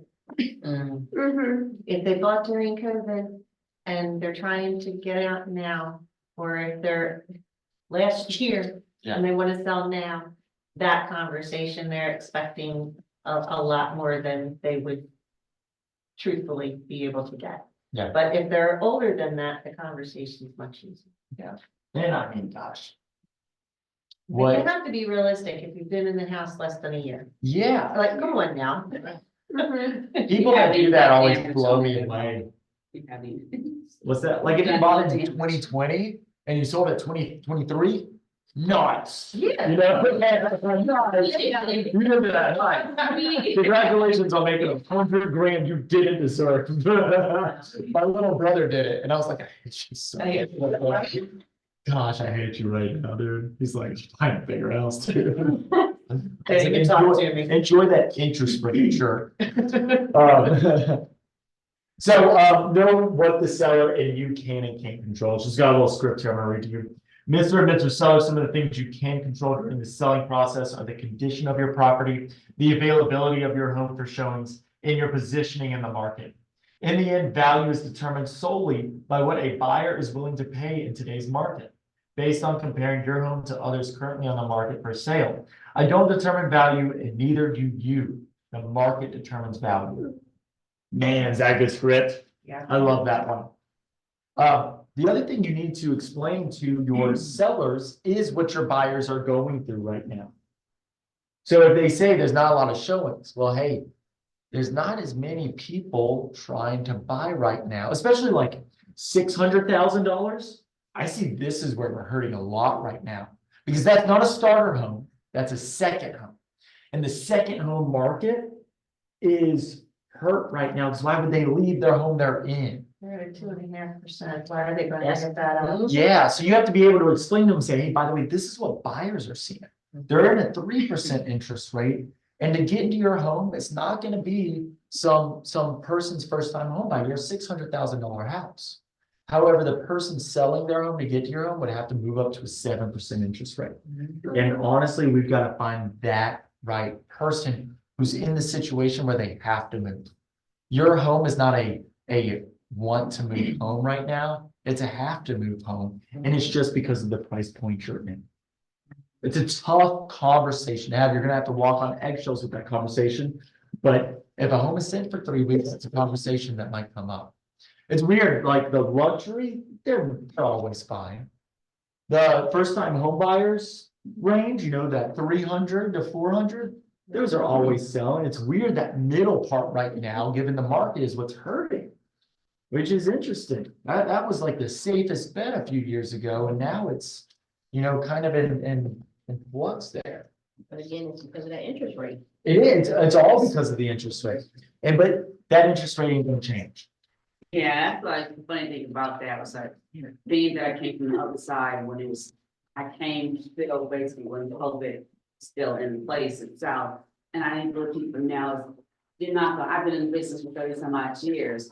You're not gonna see those rates itself again because those were what was COVID rate. No. Unless we go back into the COVID state, which we don't want to. Or unless a war Exactly. happens. The thing, like, as far as internationally, that y'all need to pay attention to, if Russia touches a NATO country, everything we're talking about in the market could change. Yeah. And just, I mean, just like that. Yeah. Nobody knows what happens. So, and it could happen. Soon. I mean, it's not getting any, It's scary as that. And it's not getting Yeah. any less likely that we might be thrown into a war here soon. Unfortunately. Hey, at least you're not connected. The rest of Europe has a bigger problem. Understand the window of opportunity. Does everybody understand what the window of opportunity is? It's that first week. That first week is when they get the highest price. And that's what you keep telling them when you're pricing the home, is that first week, that 7 days on market means a lot. And it doesn't just mean a lot psychology wise. It means a lot for the algorithms that push things out. So if you don't know, in command, understanding how you guys send properties out will help you price homes and be able to explain it. And help for you to show your clients what, why you need to price the way you do, or why you need to do a price decrease. Price correction. Where'd I go? Yeah, all right. So if you go. So let's say you're talking to a buyer, week passes, doesn't sell. And you go, hey, I think we just need to lower the price by like $2,000. Why would we do that? There's no difference in that. Well, I know a lot of agents use search tools for their clients. And one of the search tools that we use is this little button right here, which just says price to reduce in the past 7 days. Now, this is a feature on all platforms. And I would hate for us to miss out if we just lower it a little bit. It's not going to change how much you net at the end of the day, but it's going to get us on more lists. Might be something for you to use. But if you don't understand how that works, are you gone? Yeah. Bye. Thank you for going. Thank you. So just something to keep in mind. Any questions there? So if you use that, what comes out? Price reduced homes in that area. In the area? Yeah. So like if I said Charlotte, North Carolina. Can you, once it pulls up, can you do something to kind of like pin it or something? No? No, this is an email connected to your website. Oh. Yeah, this is an auto. So you put in, this is built into all your contacts if you guys don't know. You can go in here and I can say, I want.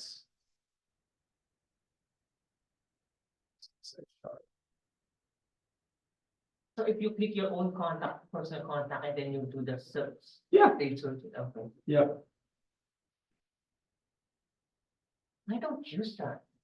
Oh man, the bi-weekly neighborhood nurture, I don't even touch anymore. They Yeah. unsubscribe from it. Huh? Like, I have people set up on it and they, Yeah, they they unsubscribe. inevitably will This is unsubscribe. so much better than that one. So. So I do like custom, I'll go draw on the map.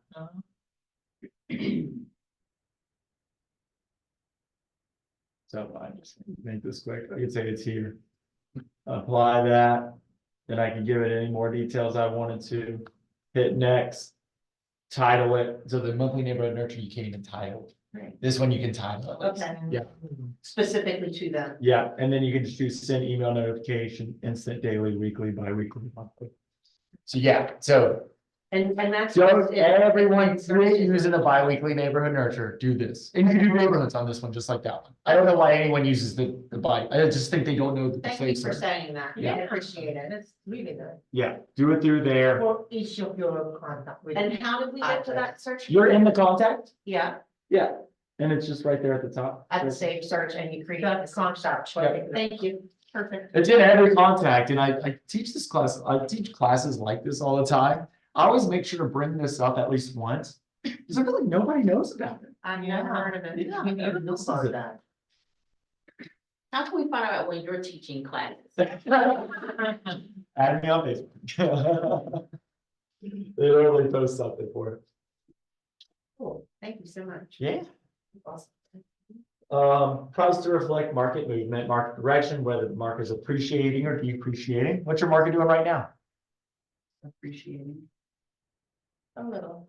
I would say you're steady. That's how I would describe it. You're floating. We're not in a appreciating. We're not in it's not depreciating at all. You're correct. It is appreciating. Yeah, because I've done some CMAs from It 3 weeks is. ago and do it this week and it was. But remember people only know what happened in the past few years, right? So when I say an appreciating market, they're like 6, so 30% return over a year. You go, no, it's not that kind of appreciation anymore. 2024 appreciation means it might go up 6%. Your home value is about what we're looking, 6 to 8% increase year over year right now. Yes, maybe 4 to 6. 4 to 6. 4 to 6, Yeah. yeah.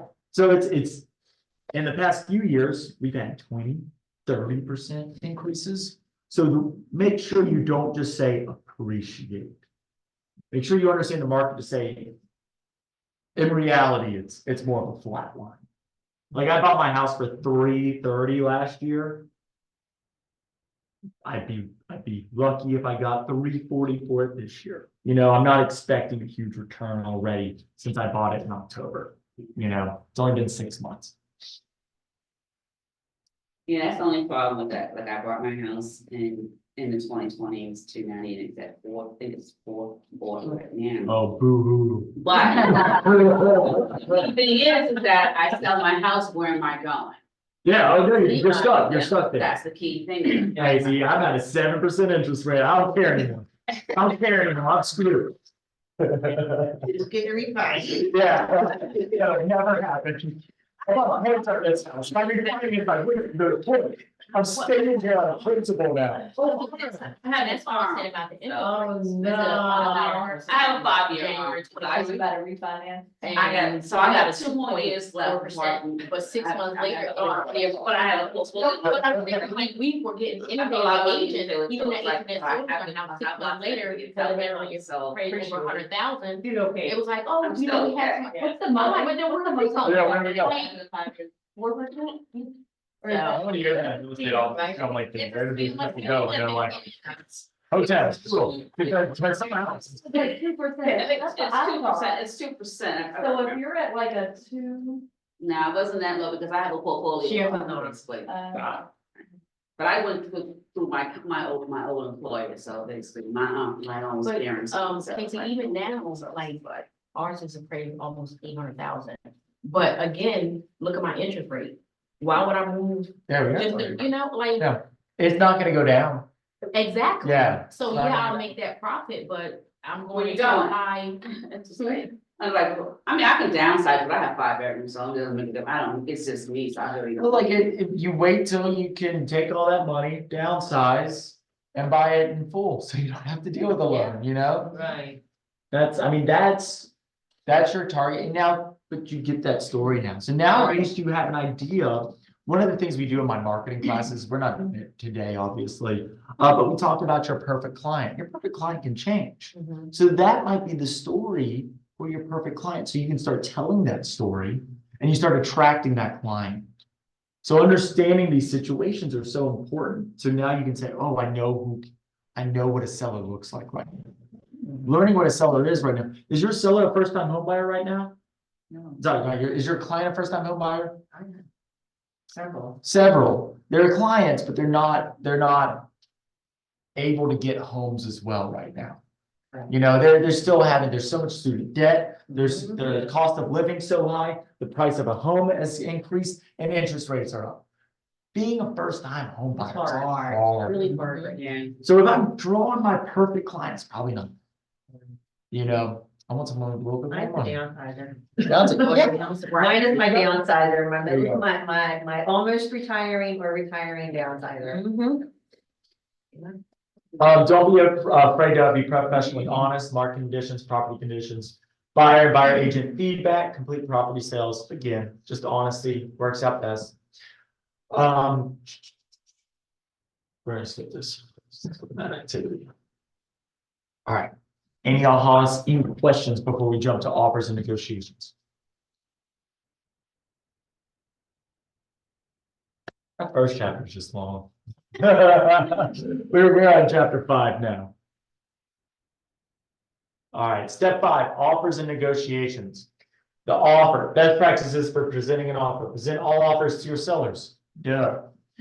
Present offers to sellers as quickly as possible. Quickly is not as important. Again, this goes back to setting expectations, especially in a hot market like we're in now, where you could list Thursday.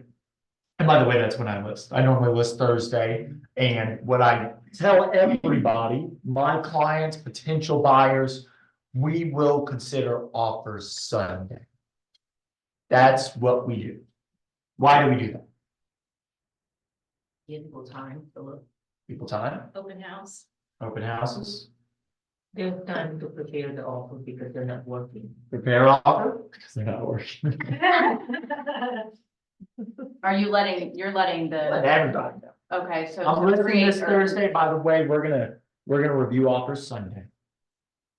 So to create a sense of urgency. Yeah, that's it. We want to create the urgency. They don't want to miss that Sunday offer portion. And when we're accepting and when we're looking, I'm much less likely to get strong armed with offers that are saying must accept or deny in 24 hours. They're less likely to do that if I've already set the expectation that Sunday's when we're doing this. Because now they go back to your clients and they say, hey, we're making they're doing it Sunday. So they skip the conversation. Again, this is all psychology, but the other side of the deal, they're skipping the conversation of, hey, when we offer, let's only give them 24 hours. They panic, accept our offer. They're less likely to do that if they think we're reviewing multiple offers already. Now, does it have a downside? Yeah, because now you already make it sound like you're going to get into multiple offers. So understand there is a flip side to it. This is just the way I find that that's the best way to go to do it. People are used to multiple offers now, in my opinion.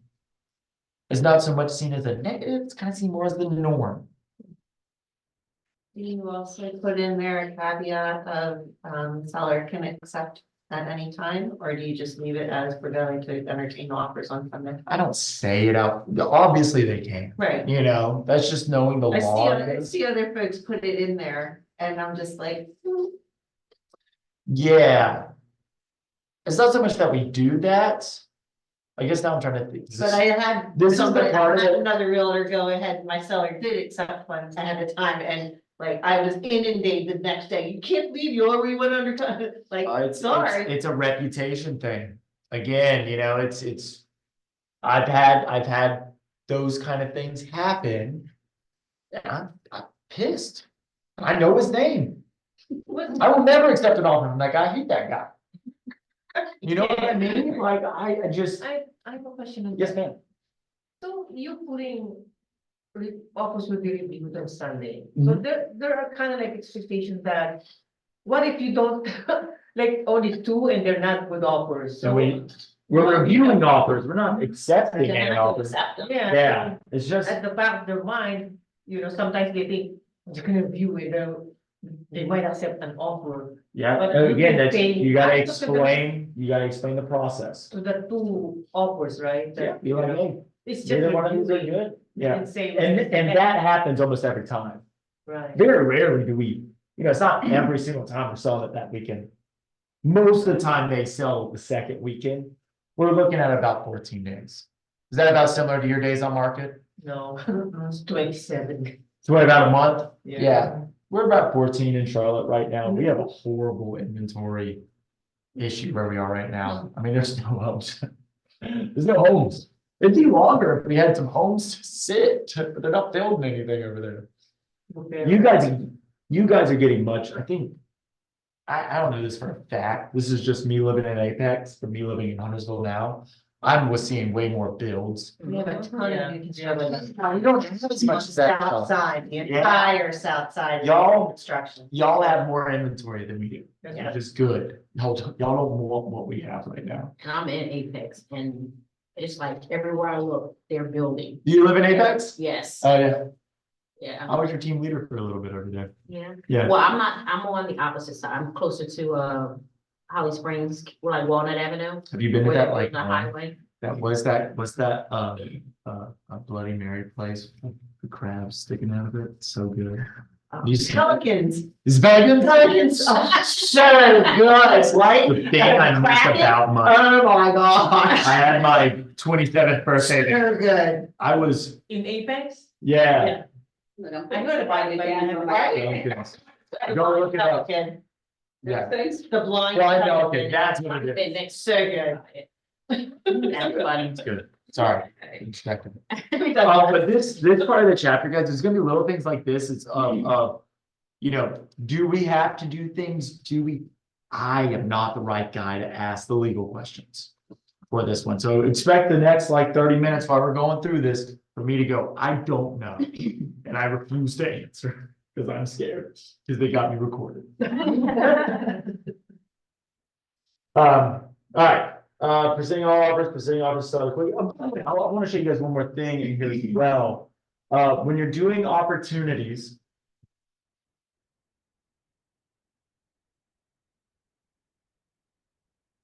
If I go to offers and commissions here, and you add offers, you have, so like, let's say you're in multiple offer situation, you can add all your offers here. And you can generate transaction summary, and that will list all your different offers here. And they'll break them down, so instead of handing them a whole grip full of paper. You can just do a one-sheeter and be like, I'm happy to go through this one, but I've done the pros, cons, I've got the earnest money here, due diligence here, you can see everything. And you can make it easier for them to compare. That's cool. You don't have to use this, you can write it down.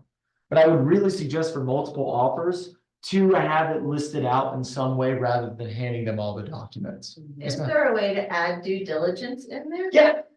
How do I do that? There's, we're not gonna do it in here, it's just, there's one of the options Okay, that it doesn't say due diligence. no, but it's you the can- earnest money one. There's an earnest money and there's another, I can't remember what it's called right now, but you can use that and. Okay, gotcha. Yeah, look for another option that's just blank and you Okay. kind of use it there. Gotcha, thank you.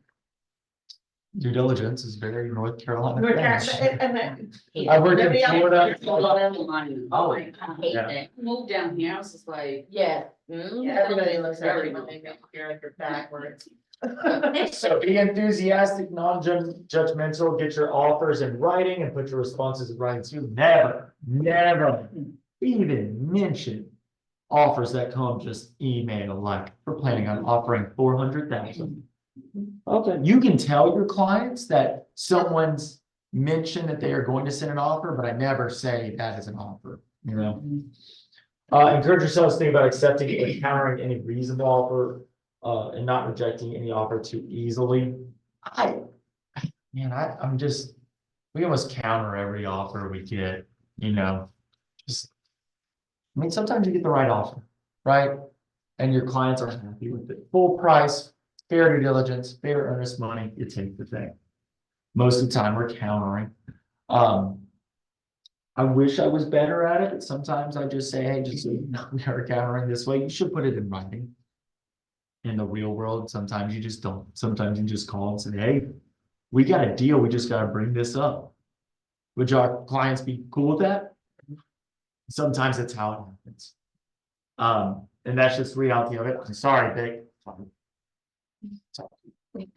Go after Vic. It's followed up with an email. Yeah.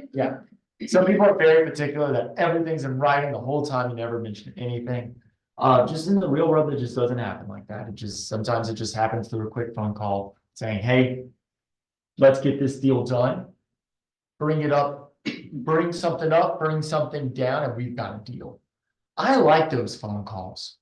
I'm like, sweet, I see the end of the tunnel, and it makes the other side see the end of the tunnel too. I always, whenever we counter, we always say, hey, we've got a deal. It's the best way to put it. Especially a lot of agents are new and they hear we got a deal if they go, we got a deal. Yeah, I mean, it works. That framing works.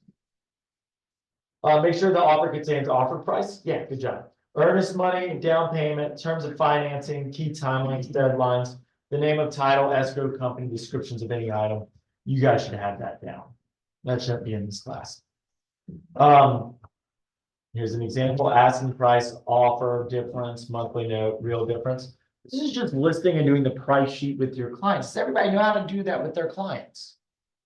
If not, it's right there. You take the asking price, compare it to the offer. So it's a $2,000 difference, okay?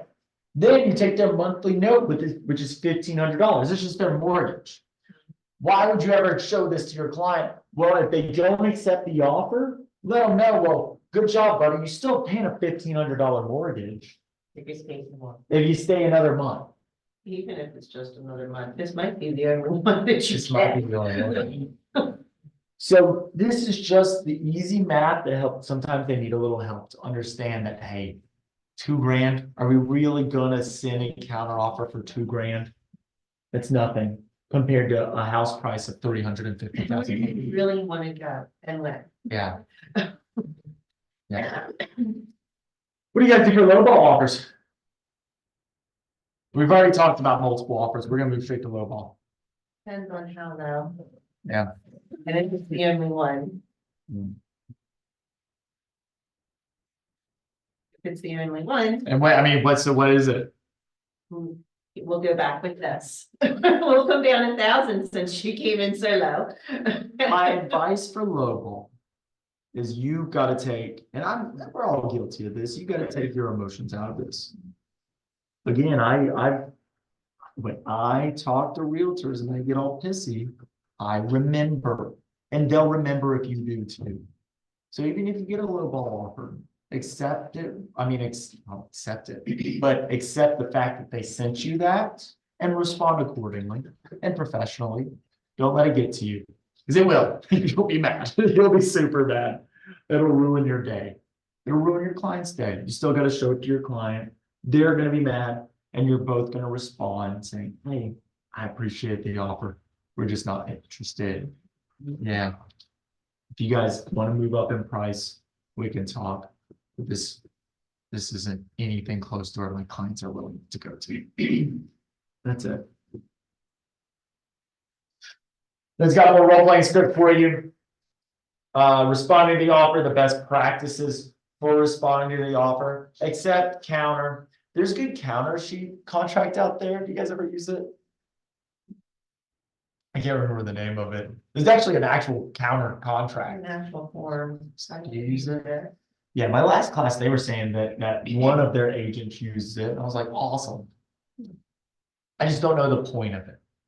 Ours, all of mine, we've always gone ahead and either done emails back and forth or verbals back and forth. And then when we come to an agreement, We just do it. we'll go ahead and do it all in that one time. I just don't know why I'm doing a whole other piece of paperwork. Right, I right. don't know. And how many times are you gonna do that if you have to go back and forth? Yeah. So, I just want you to know it's there. Ask your broker in charge. To negotiate. Above all else, be professional. I'm never doing a deal with you. Hostage negotiator. I'm not ready. I'm not ready.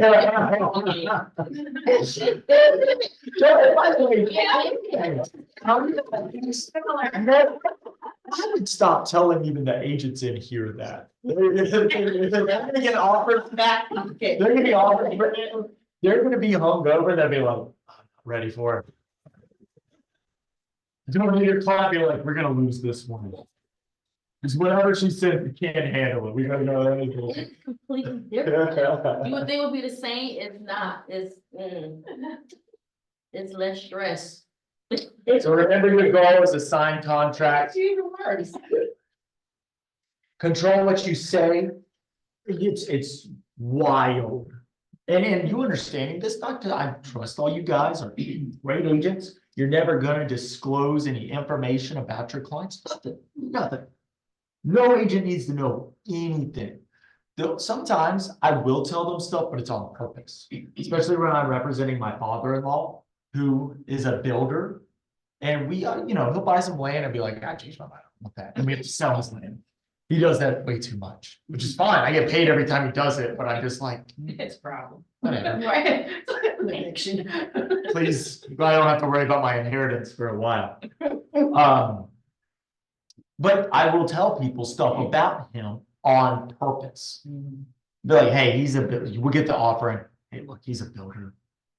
He doesn't have to sell this. He doesn't plan on building on it right now. So you'd rather give it away than, or get rid of it right now than to build on it.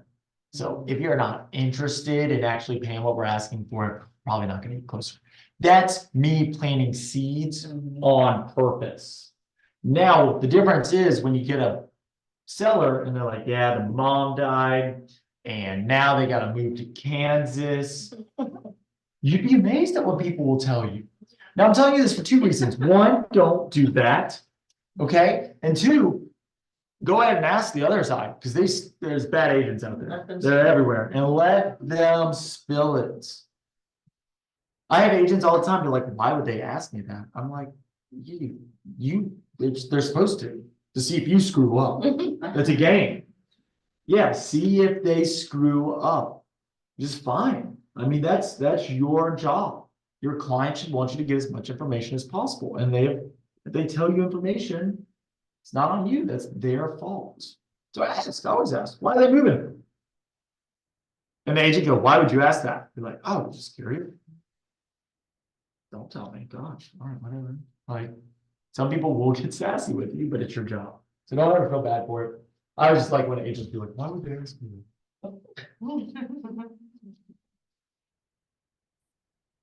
Maybe that's some guys. All right, finalizing the contract. All price changes, and we're on page 103, guys. All price changes are initial, verify all addresses are correct. What items will convey to or be included in the home, contingencies that would be invalidate the contract, particular lending or closing costs to be covered by each party, service providers requested by all the parties, signatures and initials on all of it. Be sure to check the contract for sloppy language.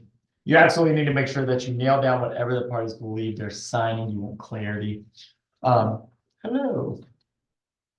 Something that we're doing, especially with offers and things, we're using ChatGPT. What? You're using ChatGPT. Oh. Yeah, and it's you're never copy and pasting. It gives you a really good foundation. So here's like an easy example. You got a $400,000 property and you get an offer, it's for 360. Offers 360, you wanted 400. So you take all the details of the offer, you put it in ChatGPT, or you just copy and paste the email that they wrote. You put it in ChatGPT and say, respond to this with a counter offer of 390. Let them know you won't go any lower than that. Be firm but professional. And make this a counter offer for a real estate agent negotiating a deal. See how nice that email is that comes out for you to use. What is it called? ChatGPT. It's artificial intelligence. Yeah, GPT. yeah. But for negotiations, it is. Yeah. I'm not saying copy and paste it, but for a foundation, give you like a just in. Yeah, because everybody Just a continue to copy professional and email paste. that's They will know. succinct to the point Yeah. and. Yeah. It's the same tool in the RPR, if you use the automatic. Oh, yeah, the one generator. RPR is really good. Which one? It's in RPR, you like do a market trend thing, and then if you want it to be the AI automation, you can do it engagement posts and stuff, it uses the same system. Oh, Is it using ChatGPT? No, It's not, really it's good. not, I don't know if the program ChatGPT, but it is an AI program that does the It's same. Every Every AI is not the same AI. Yeah. The reason we talk about chat, it's the best one Yeah. if you pay for it. Hmm. If you don't, you're on 3.5, which is like 2 years old at this point. It's probably the same as that one. ChatGPT 4, you have to pay for, and that's better than the other one. You're gonna get what you pay for right now with AI. So just keep that in mind. How much is it if you? I pay like $20 a month. It's Oh, freaking totally worth it, yeah. sweet. Yeah, I'll show you guys later. If we have time. We don't have time, so we probably won't. I was like, yeah, let's go do it. I'm like, oh yeah. Yeah, we're running close already.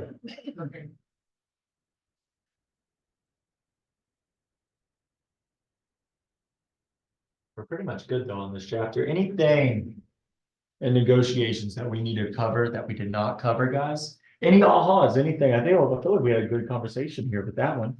What do you guys think? Any ahas from it? What are your ahas in the back? You know,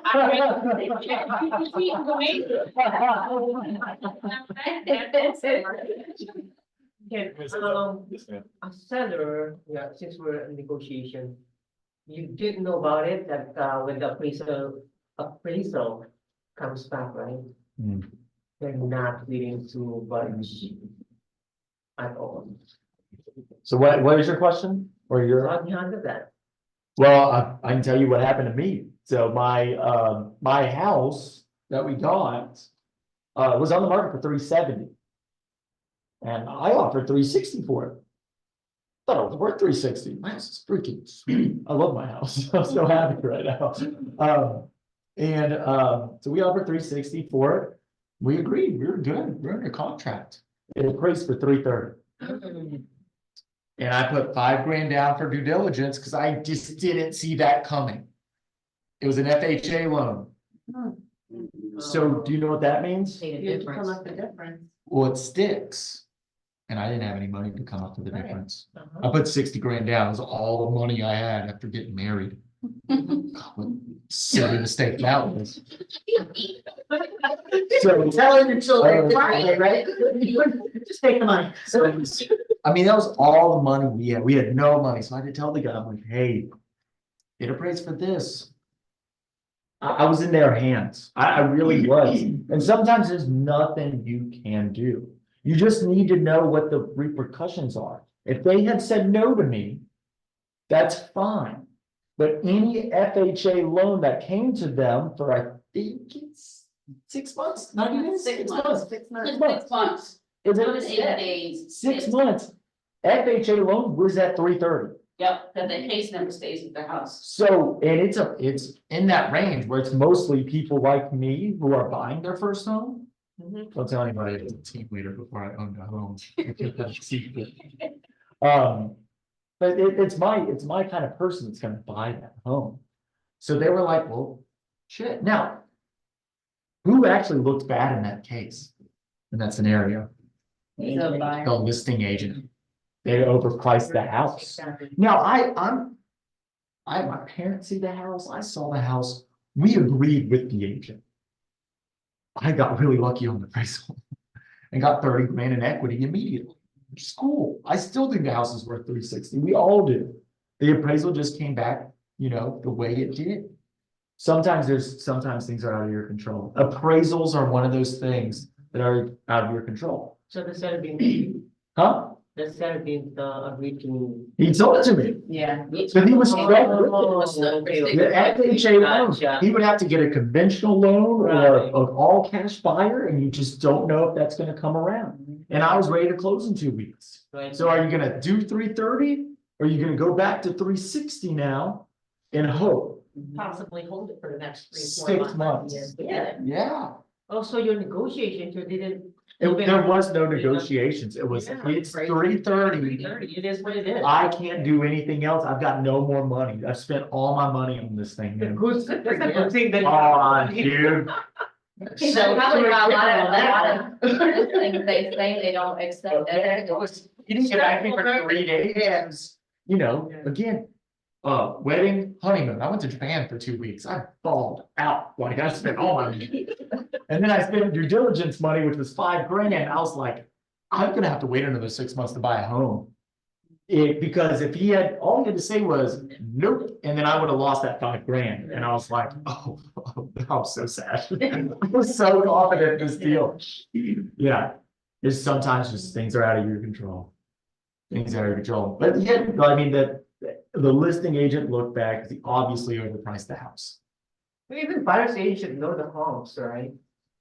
I thought, You were the buyer's agent? I was his agent. But it's not like I had my mom and dad with me. And they agreed. They were like, yeah, 360. Let's do 365 grand. Let's get you this home. Nothing's gonna go wrong. A appraiser, you should have a second opinion or something. It doesn't do anything, not for FHA. Or not gonna, You're stuck with it. right. Yeah. Yeah, they kept saying that. They're like, we're getting a second appraiser. I'm like, doesn't matter what you do. Yeah. I'm stuck with this, whether you do it or not. So you can pay for an appraiser and do that, but you're just figuring out an expensive way to tell me no, which is how we had to put it. They take the lower of the two. They take the lower of the two, well, they wouldn't You even, got a second one at your expense, because they're not gonna pay for. I'm not getting another one. I was happy. Cause it'll be at your expense. Yeah, good for you. Anything else, guys? Does that answer your question?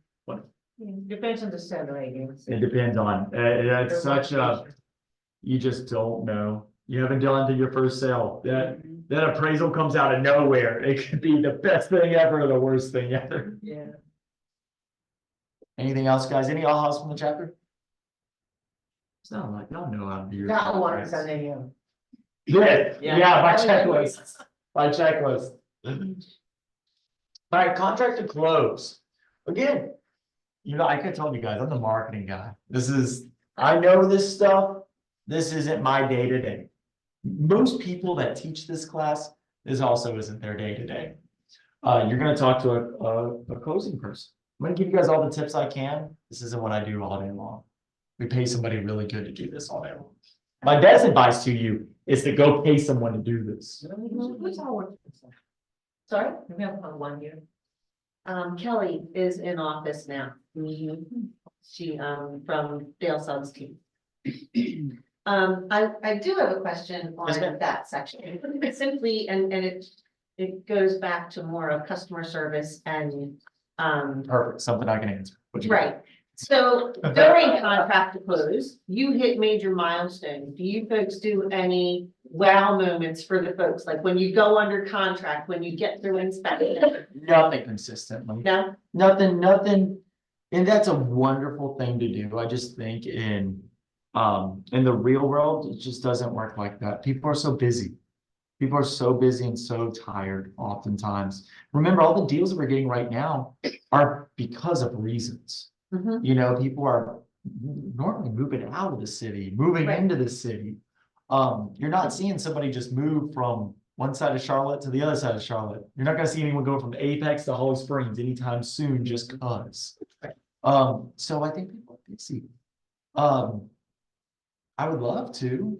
We do the big thing at the end of closing. That's it right now. Now, if they're like close friend, we'll go out to dinner, you know. The other scary thing about milestones. Here's another reason why we might, is because we never want to celebrate too soon. Right, Yeah. because you still have the end goal that you got to get to. I don't want to do my touchdown dance at the 50-yard line, you know? Probably not. Gotcha. Probably not. All right, contract to close flow, clear title, loan underwritten, funded, closing disclosure, closing, liquidation, and possession.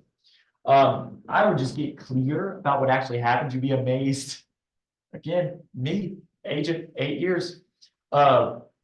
We finished at the attorney's office.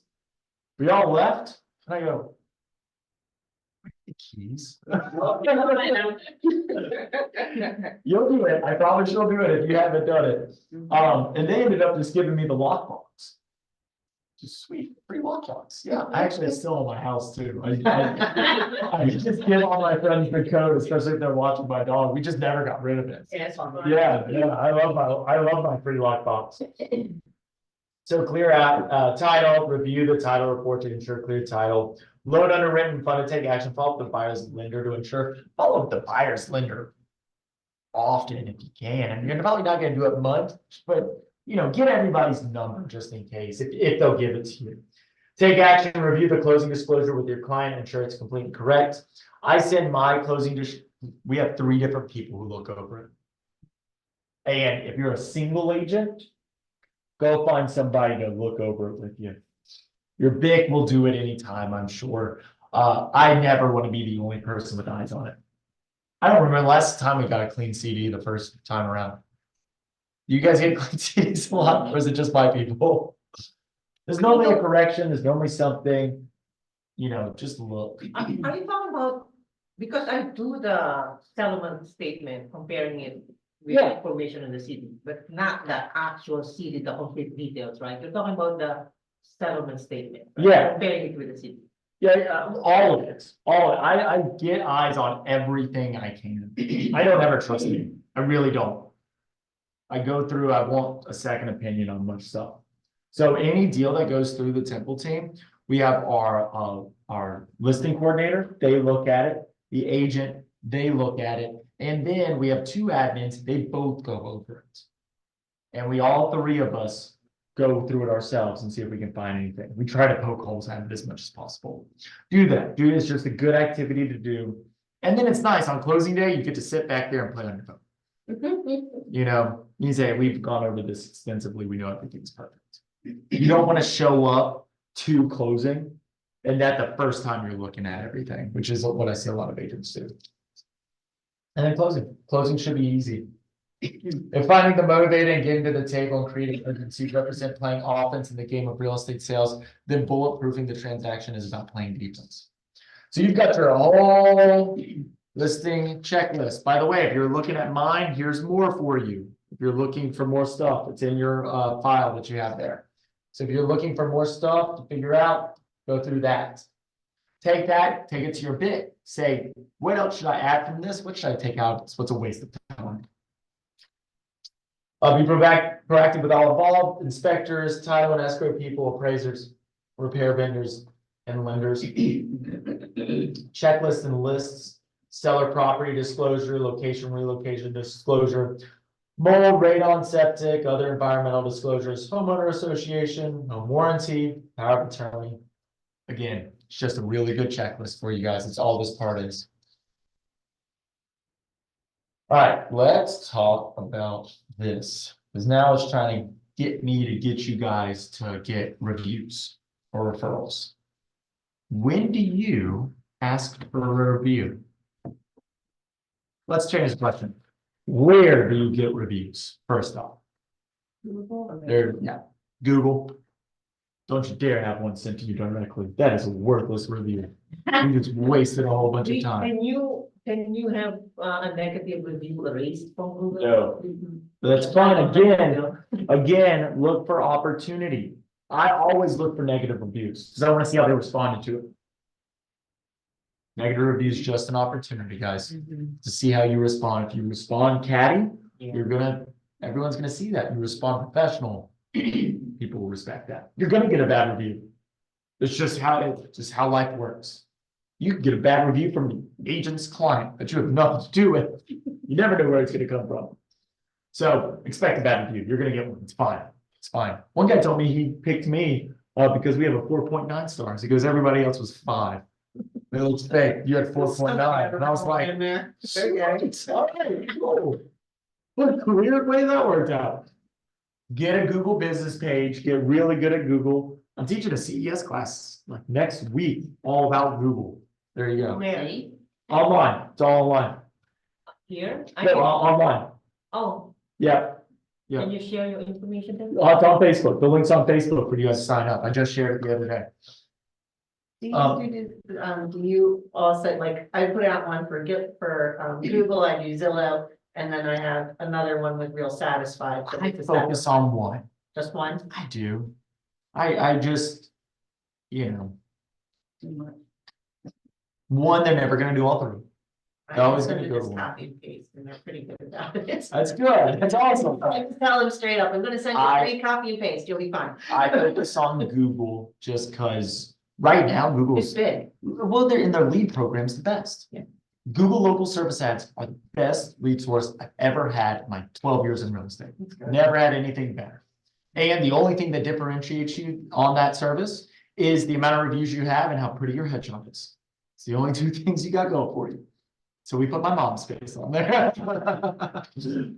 So that's all you can do. And we got all of our reviews there. Now let's go back to the original question. When do you ask for a review? After closing?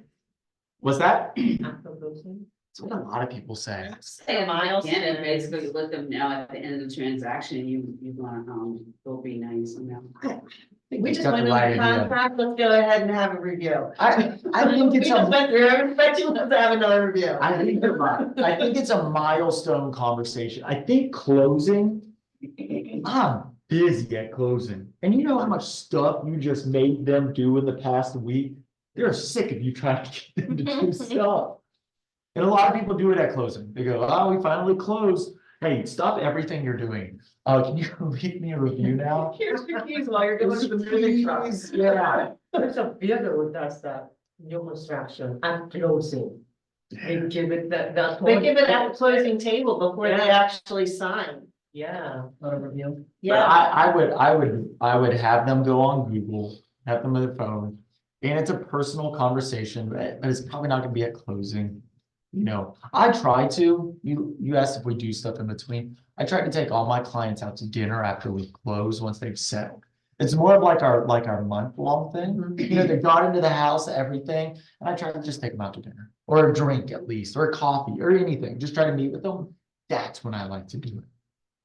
You know, now, do we send an email beforehand asking for one? Yes, of course. We send an email asking for a review like 3 or 4 times before that.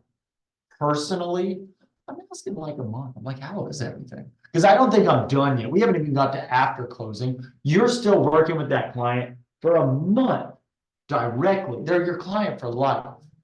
But you should be in contact at closing. You should be in contact with them every other day for another month. I think. What do you guys think? Yeah. I do a couple of days after closing just to see Give how them some things time. are, if there's any problems. And then I go every week And perfect. thereafter. You should Just be to following check up, yeah. I would probably do like a Monday, Friday kind of thing. Or maybe like a Monday, Thursday, whatever, maybe twice a week. And it's either, it's not like picking up the phone and constantly talking to them. It's It's usually a text. text. Hey, Just checking in on you, checking in on you. Hey, you wanna schedule dinner? Wanna celebrate your new house? Hope you guys are loving it. That's it. We couldn't do it a lot in COVID, so I think people practiced that. That was actually really common, like to take your clients out to dinner after a sale, and I think it kind of slowed down a lot from doing that. I think we should get back into, normalize taking your clients out to dinner. They just did the largest investment, mostly for their entire life with you. There's a reason to go out to dinner. They know how much money you got paid to it. It's a bunch of lawsuits going on, so just get some money on it. Contract to close ratios.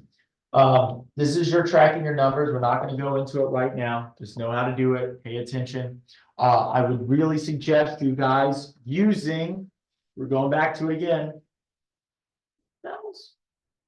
Back to me. I would suggest you to use opportunities and go find it. Your opportunities can track all of that. The reason when you create an opportunity, I think to show you guys this. So let's get good. Oh my God.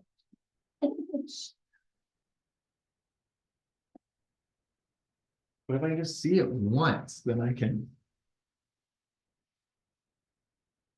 I've lost it completely now. Click it. Oh, clicking it. Okay, maybe does it like fall asleep, I guess? Uh-huh. Oh, maybe you're doing nothing. So I would really get good when you create the opportunity. It's gonna ask you your potential, and it's gonna ask you your GCI for the deal. It's gonna ask you the average price point. When I was starting in real estate, you guys remember Edge, two of us, three of us, I guess. We didn't have trackers like this back then. If you asked an agent how much money they think they're gonna make, they'd be like, I have no idea. Most agents didn't know. This is a godsend that people just don't even appreciate. And it's so cool. This will give you an idea of how close you are to actually making money in this business. So fill out everything and track those. This can all be tracked as well in the report section. So you don't really even have to do this yourself. Actually, if you input everything on the commission tab, then it will show up, right? Well, everything's track your opportunities. Oh, So, yeah. yeah, as long as you're using opportunities and moving people through the process, all of that will be tracked here for you. So just use opportunities and you don't have to worry about tracking your numbers. It'll do it for you. Yeah, makes it really simple. Has everybody set their goals in here? If you go to goals and go to goal settings, you can set your 2024 goals and that will show you how close you are throughout the year. Really easy activity to do.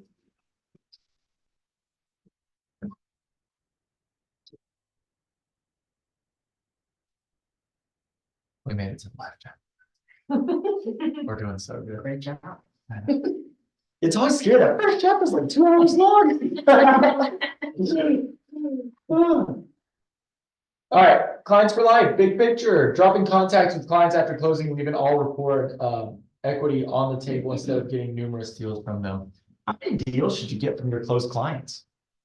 What's your goal? I want 1 a year. Yeah. Is that a good goal? Yeah. One that's both sides. One that's both Find sides? me a seller that's also a buyer. So 2 a year. That's 2. I was there. That's 2. I think from your past client list, you looked at all those. If you're doing your job, every year they know somebody doing something. And if you're calling them like you should. So how many past clients do you have? I have 37. 37 past clients. So this year you should have 37 deals just off your past clients, right? I just got one under contract that was a referral There you and I'm go. selling their house. It's going live next week. If you did your job and you deserved it, you should get a deal once a year off every one of your past clients. And by the way, you never want to cold call again. This is for you, bud. You never want to call this business again. You can just focus on your past clients when you start hitting them. That's the goal. I don't want you guys to have to cold call. I hate cold call. Me too. It's. That's my business now. I get cold call it No. all based off of previous. I used to be a telemarketer. I did, it was like for like 9 months. Yeah. It was all I did, timeshare. To Branson, Missouri and Hilton Head, South Carolina. You want a 3-bedroom, 2-bed? I know the whole script. Yeah, it's soul sucking work. I don't want you guys to have to do that. I want you guys to have fun with your friends and then just like you and send you business. Got to make yourself available for that. So, survey system, if you do this, survey is a list of questions. We send a survey out every deal we get to find out about what we can improve, what we did well, where they found us, all that stuff. Normally the survey also has a spot for the review as well that we send to our Google page to do. It says delivery method. Get rid of all of those. All of those. It is manually and it is digitally, and you're going to call them and tell them what you're sending them. I don't want you to do anything else. Anything else is improper. One, don't hand them a sheet of paper. Unless they're 110 years old, you can do that. Send it to them digitally, say, hey, I'm just sending you a survey. This is just for my team. I know you worked with, my transaction coordinators. This helps them a lot. This lets me know that they're doing their job. Helps me know if I give them raises and stuff like that. So if you could, please fill this out. I love them and I want to make sure we're all doing our job. However you want to. Service has to be like editable, right? It's got to be digital. So Yeah. what do you use? Google Forms. Google Forms? Yeah, forms.google.com. You do them for free. It's so easy. I don't know why you make it any more complicated than that. Turns it all into a spreadsheet for you. You look at it every year. Schedule dates. Yeah, and this has the option of automatic. It's not automatic. Call them. A lot of these times are opportunities for touches that agents just get lazy with. But a survey is very personal, Already your survey is demoted if you just sent me a survey and didn't even tell me you sent a survey. Well, dang, I'm gonna write that in the survey, but you didn't tell me I'm surveying the survey. When and how should you survey your customers on their experience? Not right after closing. Wait a little bit. Same with the review. Don't add more stuff to their plate. Ask for reviews and testimonials, would you recommend, have you guys seen this? Would you recommend your agent again? Absolutely. Everybody says definitely. They'll always recommend their agent. And why do they not? You gotta keep in touch. You never asked in the first place. A lot of times, they don't understand how referrals work in real estate. They don't understand that you have a rewards program for referrals. Whatever it is, you just got to tell them. Here's a good way to do it. Your team leader will appreciate this too. I'm always looking for talent. What if they became a real estate agent? Most of them will never. You see, man, referrals work in real estate. Have you ever thought of becoming a real estate agent?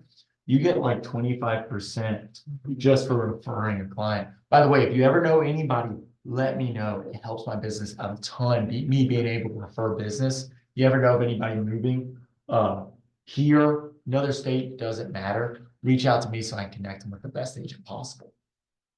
That's all you gotta say. All you have to do. Tell them the truth. This is a bunch of touch campaigns, which I think is adorable. We have all these in the library and smart plans now, right? You guys know where to find all those? Cool. You don't have to do it. Wasn't that a fun section? What did we not cover? One thing that I want to tell another Janet Falk story real quick. Because she did something so cool. If they had kids, she would get an ice cream truck. And so she would get the ice cream truck and would go and they would have an ice cream party for their move-in party. She would do it a few weeks after they moved in. So that way the kids could meet all their neighbors. And it was only anybody like 10 or 11 or under. They would just ask the parents, would your kids want an ice cream truck? We do it for people with kids. And then Janet would then know everybody on that block. Nice. Yeah, it was a good idea. So have something fun. Help them move into the neighborhood. Whatever that looks like to you. There's all kinds of different stuff. The ice cream truck is easy. Because guess what? Ice cream truck will go anywhere you want it to. All you have to do is call and be like, can you be here? And they'll be like, yeah, sure, I can be there. They have nothing else to do. Now, and then, so what does the marketing look like for that? All you have to do is send out a flyer to the street, maybe it's like 50 houses, 50 house limit. And you say, hey, ice cream truck, your new neighbors, the Smiths just moved in, and they're getting ice cream sponsored by the Temple team. That's it. Super simple, super fun. Your clients love it. The neighbors now know you. They see what you're doing. So cool. So cool. You'd also get with the local restaurants and come up with a coupon book for your clients. Another easy thing, go to Marco's Pizza just opened up. I'm sure they'd love some new business. I meet with all the new people coming into this area. Would love to give them a coupon to your restaurant. Can we do something like that? And then go to Subway, and then go to McDonald's, and then go to all the local bars and restaurants. Go to the salons, go to the mechanic, come up with a little coupon book. Now the vendors, the welcome wagon. exactly. Yeah. Remember, most people moving right now are not moving for fun. They're moving because they have to. This is going to be a new area for a lot of people, I imagine. So you can be the welcoming party. What else? Any closing operations? Closing gifts. What do you guys like for closing gifts? Pepsi. Pepsi? No, Pepsi. Oh, Etsy. I was like, that's cool. Signs, like, Like how many Pepsi bottles? Like 3 Pepsi bottles? Every person in the family. Yeah, we do our cup, we do the cut, so they get a choice. So we buy them in bulk, we have them. And I'm not telling you guys to do this. We do enough business each month to do this. Don't do this until you're ready, but then buy in bulk. And we have knives, we have the cup, we have the cutting board. And so whenever we close on a property, my closing coordinator reaches out to me and she goes, which one do you want for your client? And so that way we can kind of, figure out what they like or don't like and what they need. If we've already given them a knife, we give them a cutting board. If we've already given them a cutting board, we give them a cup, and then we'll just give them 1,000,000 cups. So they'll never throw them away. People love cups. This is one thing you learn from this class. People like cups. Do you guys have any other things? Etsy's got great gifts. I told you we did the wood engravings as well from my awesome. A wood engraved cutting board, is it one you hang up on the wall? No, it's cutting board. Cutting. Charcuterie board. Perfect. Personalized. Yeah. What's that? Personalized online. Personalized, yep. And sometimes a frame, those guacamole or sweet popsicle. Yeah. Yeah. Awesome. Anything else? One thing I would suggest you do as well is create a binder for them. Easiest thing we've done, most beneficial. They'll never throw it away. It's got all their closing documents. It's got all their contracts. It's got everything, and it's just in a binder. I hated with that when I bought mine. Yeah. Easy thing to do. Cost you nothing. You're paying for a binder and some paper. And then we'll keep that for forever, and then we'll refer back to that for a very long time. Make sure they're on Facebook and Instagram with you, or TikTok or X, whatever you're using. Make sure they've added you on everything. I would figure out how to get them to post a picture of them in the house and tag you in it. If they are comfortable doing that, great, easy content. Say, thank you so much, KT Temple. Just give them a script. Say, dude, no idea how much this will help me. If you guys just do a little family photo in front of the new house, just tag me in it. Really helps me out a ton. So see if they're comfortable doing that. Most of the time they are. Anything else? For closings? All right, you guys remember the beginning of class? We're gonna do it again. Everyone close their eyes. You're like coming like right at, all my good material was earlier, dude. You're coming in here and then like, this guy's doing like 5 minutes per chapter. I have no career, so I had to post a whole bunch of meetings, and then I looked at my thing and I was working on a seller presentation. I was like, I just go in the office, and I was like, I still have 2 hours. Let me just go in. Awesome. Tell them I did great. Please. All right, everybody close your eyes. We're doing it again. Thank you. Bye, thank you. Imagine yourself a year from now. You go into the office just as you would any other Monday and see a stack of leads you will call. As you call these leads, you think about how easy it is to make an appointment with each one that you pre-qualify. Your delivery person will have pre-listing packages in their hands within an hour. As you speak with these sellers, you make connections, say the right things, and explore how you can help out your new customers.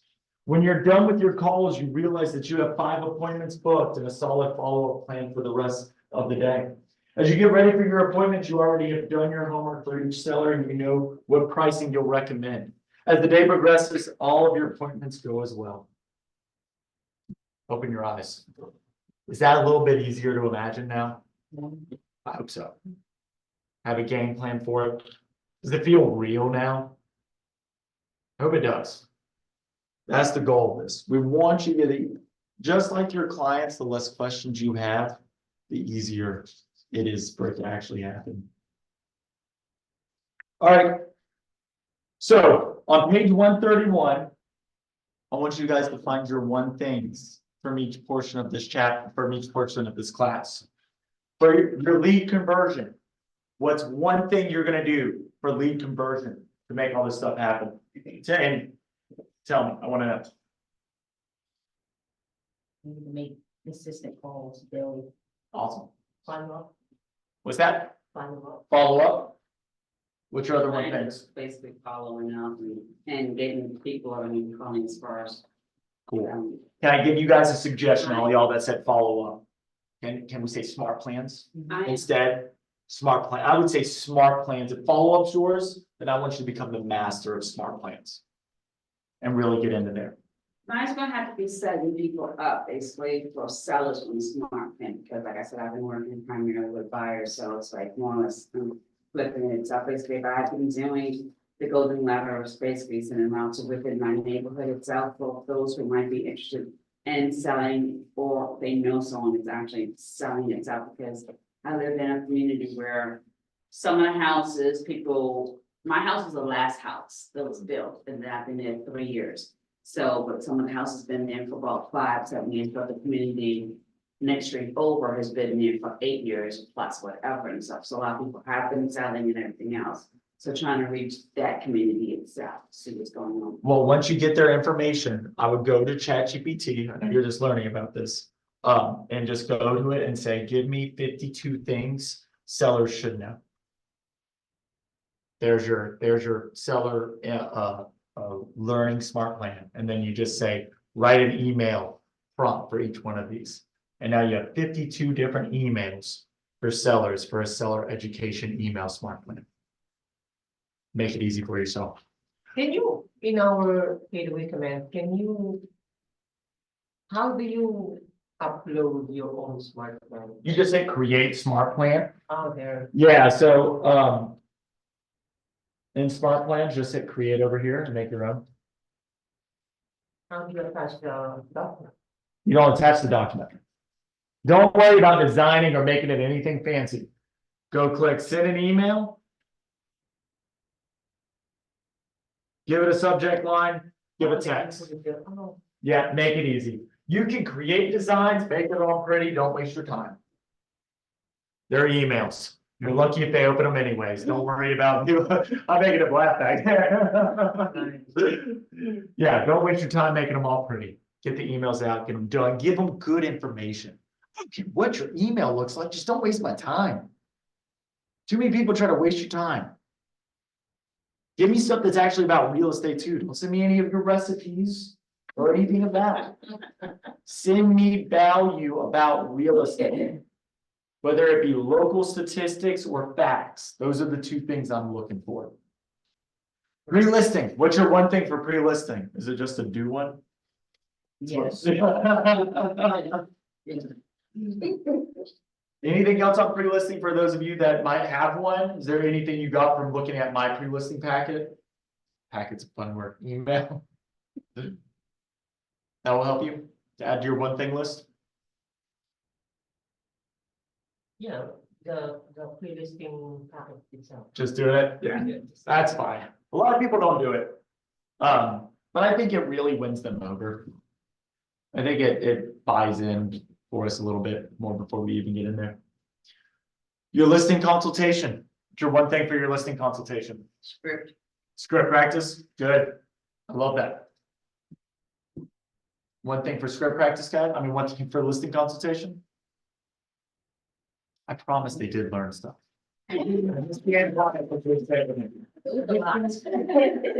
Your marketing. Marketing strategy. Awesome. Yeah. Don't let them think. They shouldn't have to think. They should know exactly what your marketing plan is and understand it. We don't want them being like, it's Facebook ads. What does that mean? Right. You know, they said that, you know, they're gonna make sure my listing is in front of all the right people. What does that mean? You know, we say all these vague salespeople terms, but we never explain what they actually are doing. Explain what you're trying to do. Explain that stuff. They're curious. Most people want to know. They love learning about it, especially if they're business owners themselves. They really like learning about it. Feel free. I talk about profit share. Over communicate. Over communicate. Can't communicate enough. You're never going to over communicate. You're never going to over communicate. But yeah, you get a business person and you talk about profit share, they're fascinated by how it works. Just don't make it sound like a pyramid scheme. Some people aren't good at explaining it. Include it in the listing presentation?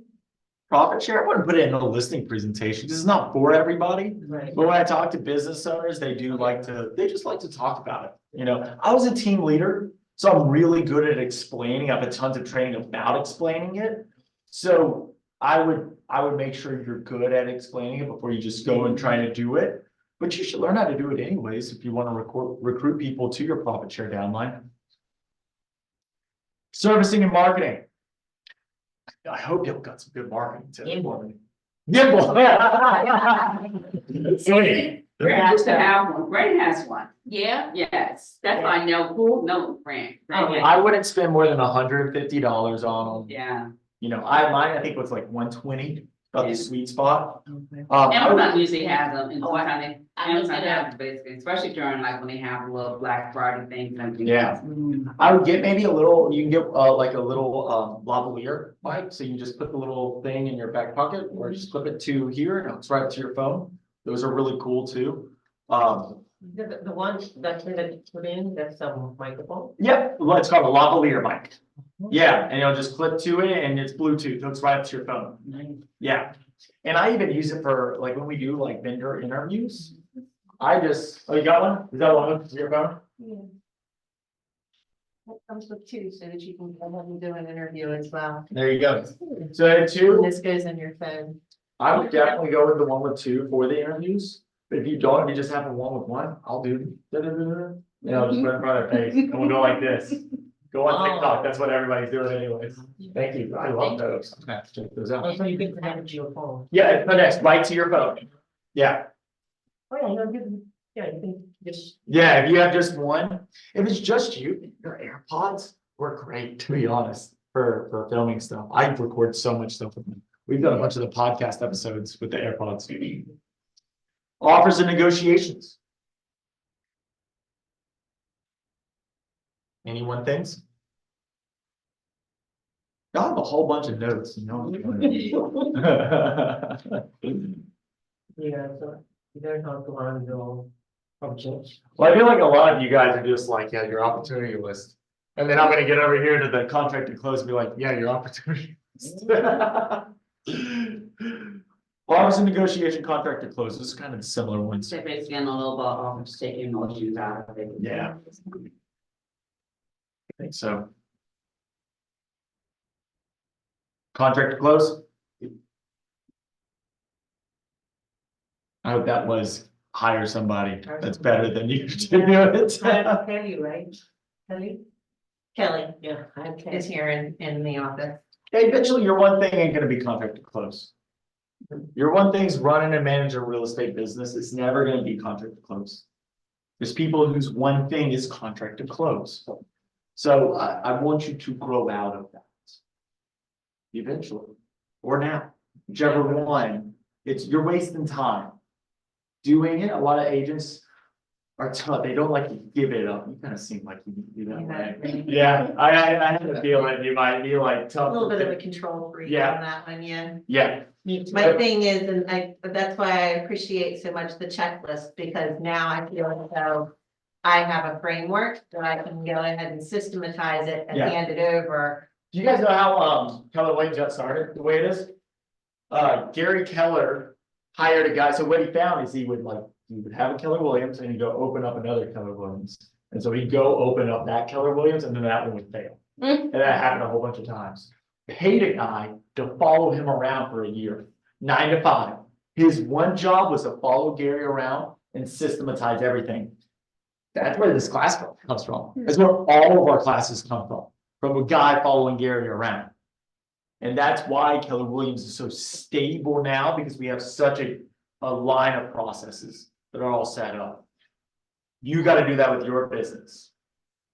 You've read the MREA you said you read it a bunch of times. What's that first page say in MREA? I don't remember. Highway. Oh, yeah. The highway to your goals, the highway to your dreams. That opportunity pipeline is your highway, guys. If I give you one listing today, could all of you guys handle one listing?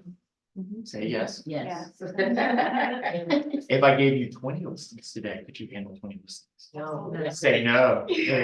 Most people can't.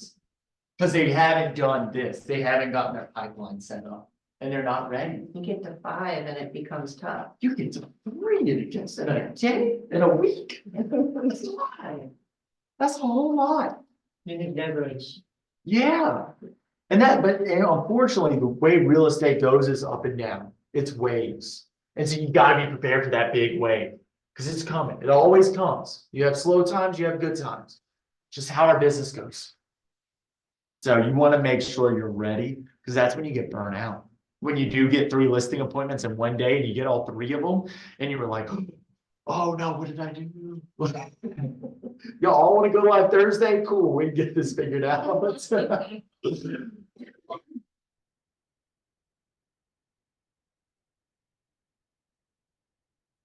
all I got for you guys. Thank you. Is there anything we need to talk about that we didn't?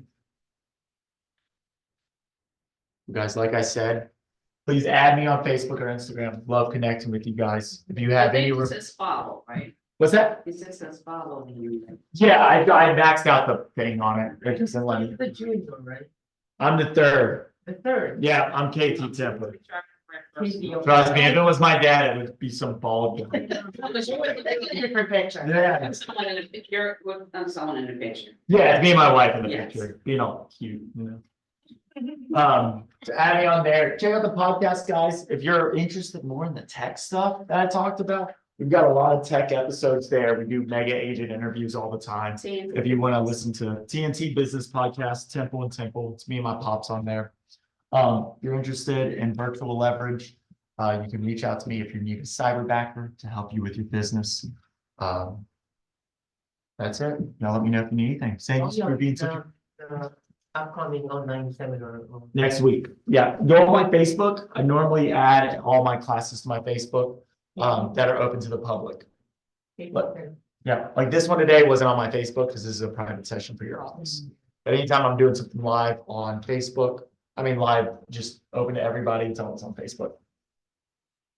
But thank you guys. Thank you guys for having me. It's my pleasure. I think they'll be sending out an evaluation for the class. Let me know. You didn't just buy a house. There was no paperwork involved in this class. No, I did give you a whole bunch of stuff to do. Talking about my agent, who I'm friends with these days, is how I chose her. What's her name? That's fine. I know, that's Kate's right here, KT. How funny is that? Her Cool name is name? Grace Faithful. Oh. Sounds like she'll break your heart. I don't know. Don't worry about that. She's been in the business for 10 years, but it's like, okay, but it was so funny, because basically it's weird how I am with things, with names and everything with people, so it's stuff. Awesome, guys. Thank you, guys. Look out for the evaluation. Let me know. It helps me out a ton. Getting those. Thank you so much, Ethan. Great class. My Nice job. Thank you so much. I'll be calling you. I'm already following you. Awesome. I'm calling him after they. Awesome. I took them down the shower. I was worried we were gonna. I said before 4. And you did a great job. We did 3. It's long. They always schedule these from 9 to 4.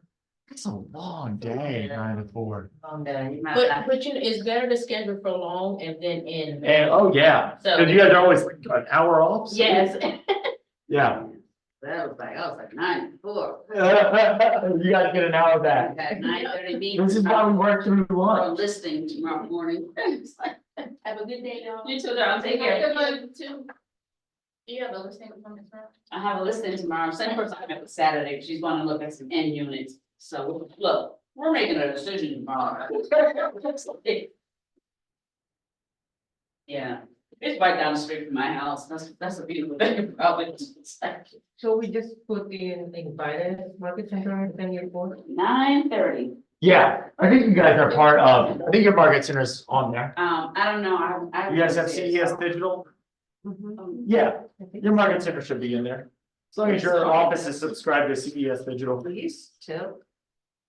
Yeah. Just show. Just have show If you- Winston saying. It doesn't show up? Oh, maybe I'm the jack. Shows like invited. They may Yeah. not have it anymore. I don't know. Yeah, I don't know which offices are all subscribed to it. Because it's actually your market center team leader is Jackson, right? Archie. Well, I think we get Jackson, yeah. But it's not, Jackson is not on the list. Yeah, then you guys probably don't subscribe to it anymore. Anymore. What, Somebody podcast? found that. Yeah, on my way out, I'll let them know that you guys are interested in, do it, I'll do a little online session for you guys. Yeah. Have talked about Dale doing all last night. Mad.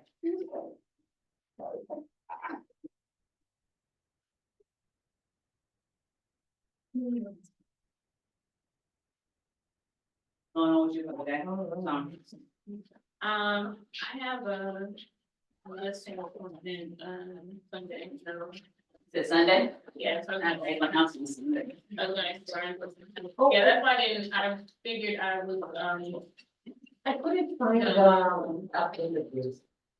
You can find updated list? Yeah, the ones that by the phone, I don't know. We don't know. they were good, they told it there.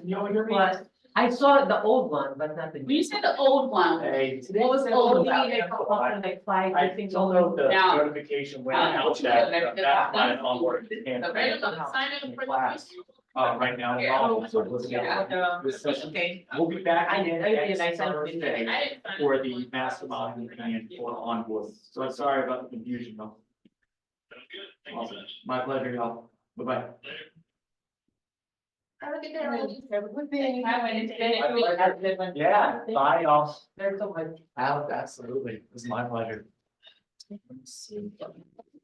yeah, there was a bunch of them on there because, They're all blank the last couple of times. I wasn't know where people asked for these and like nobody had signed up. I know, but I was already doing the housing engineer, that's when I was supposed to do it before I got sick. And that's when I've been showing twice, each time, because I want to knock down walls on these poor houses, just to renovate it. But because one was trying to do it as a dance studio, but it was gonna take them It was great to meet you guys. You too. It was gonna take them 4 months in order to try to get approval for, from the town, whether or not they can do it. And it wasn't gonna be a guarantee whether or not they was gonna get approval to be able to run a dance studio there.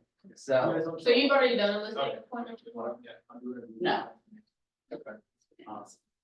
But I watched a bunch of videos and trying to get stuff together. I've never done this appointment. So I just wanna make sure I have everything for Sunday. I can do it. That's fine right now. Cause I don't I'll know. find out. Yeah. Yeah. This was what was. I know that's why I came. Oh my gosh, you know what I told you would be Sylvia? You did, did you? Did you say your name? How you doing? Good, how are you, Caroline? Caroline, how you doing? How are you? I was telling her, I was showing her the conference rooms and I was like, I was like, if you decide coloring is right fit for you, you'll meet Sylvia. Like sometimes Sylvia sets up what looks like an office in that small conference room. Yeah, today I did because I was in the 94. You know, next week you'll see me up at the front, you know, that's where I'll be, you know. Sorry, I didn't mean to interrupt you. I apologize. Yeah, this is the training, so this is where we favor training. We want to have as many education opportunities as possible for our people. So you'll see like right here, actually, we'll probably shut this down. Even though this class was hosted in here, oh, did he switch that? Oh, come on, what makes that so tough? Even though this class was hosted in here, you'll see we have this Zoom capability. While this was not, uh-oh.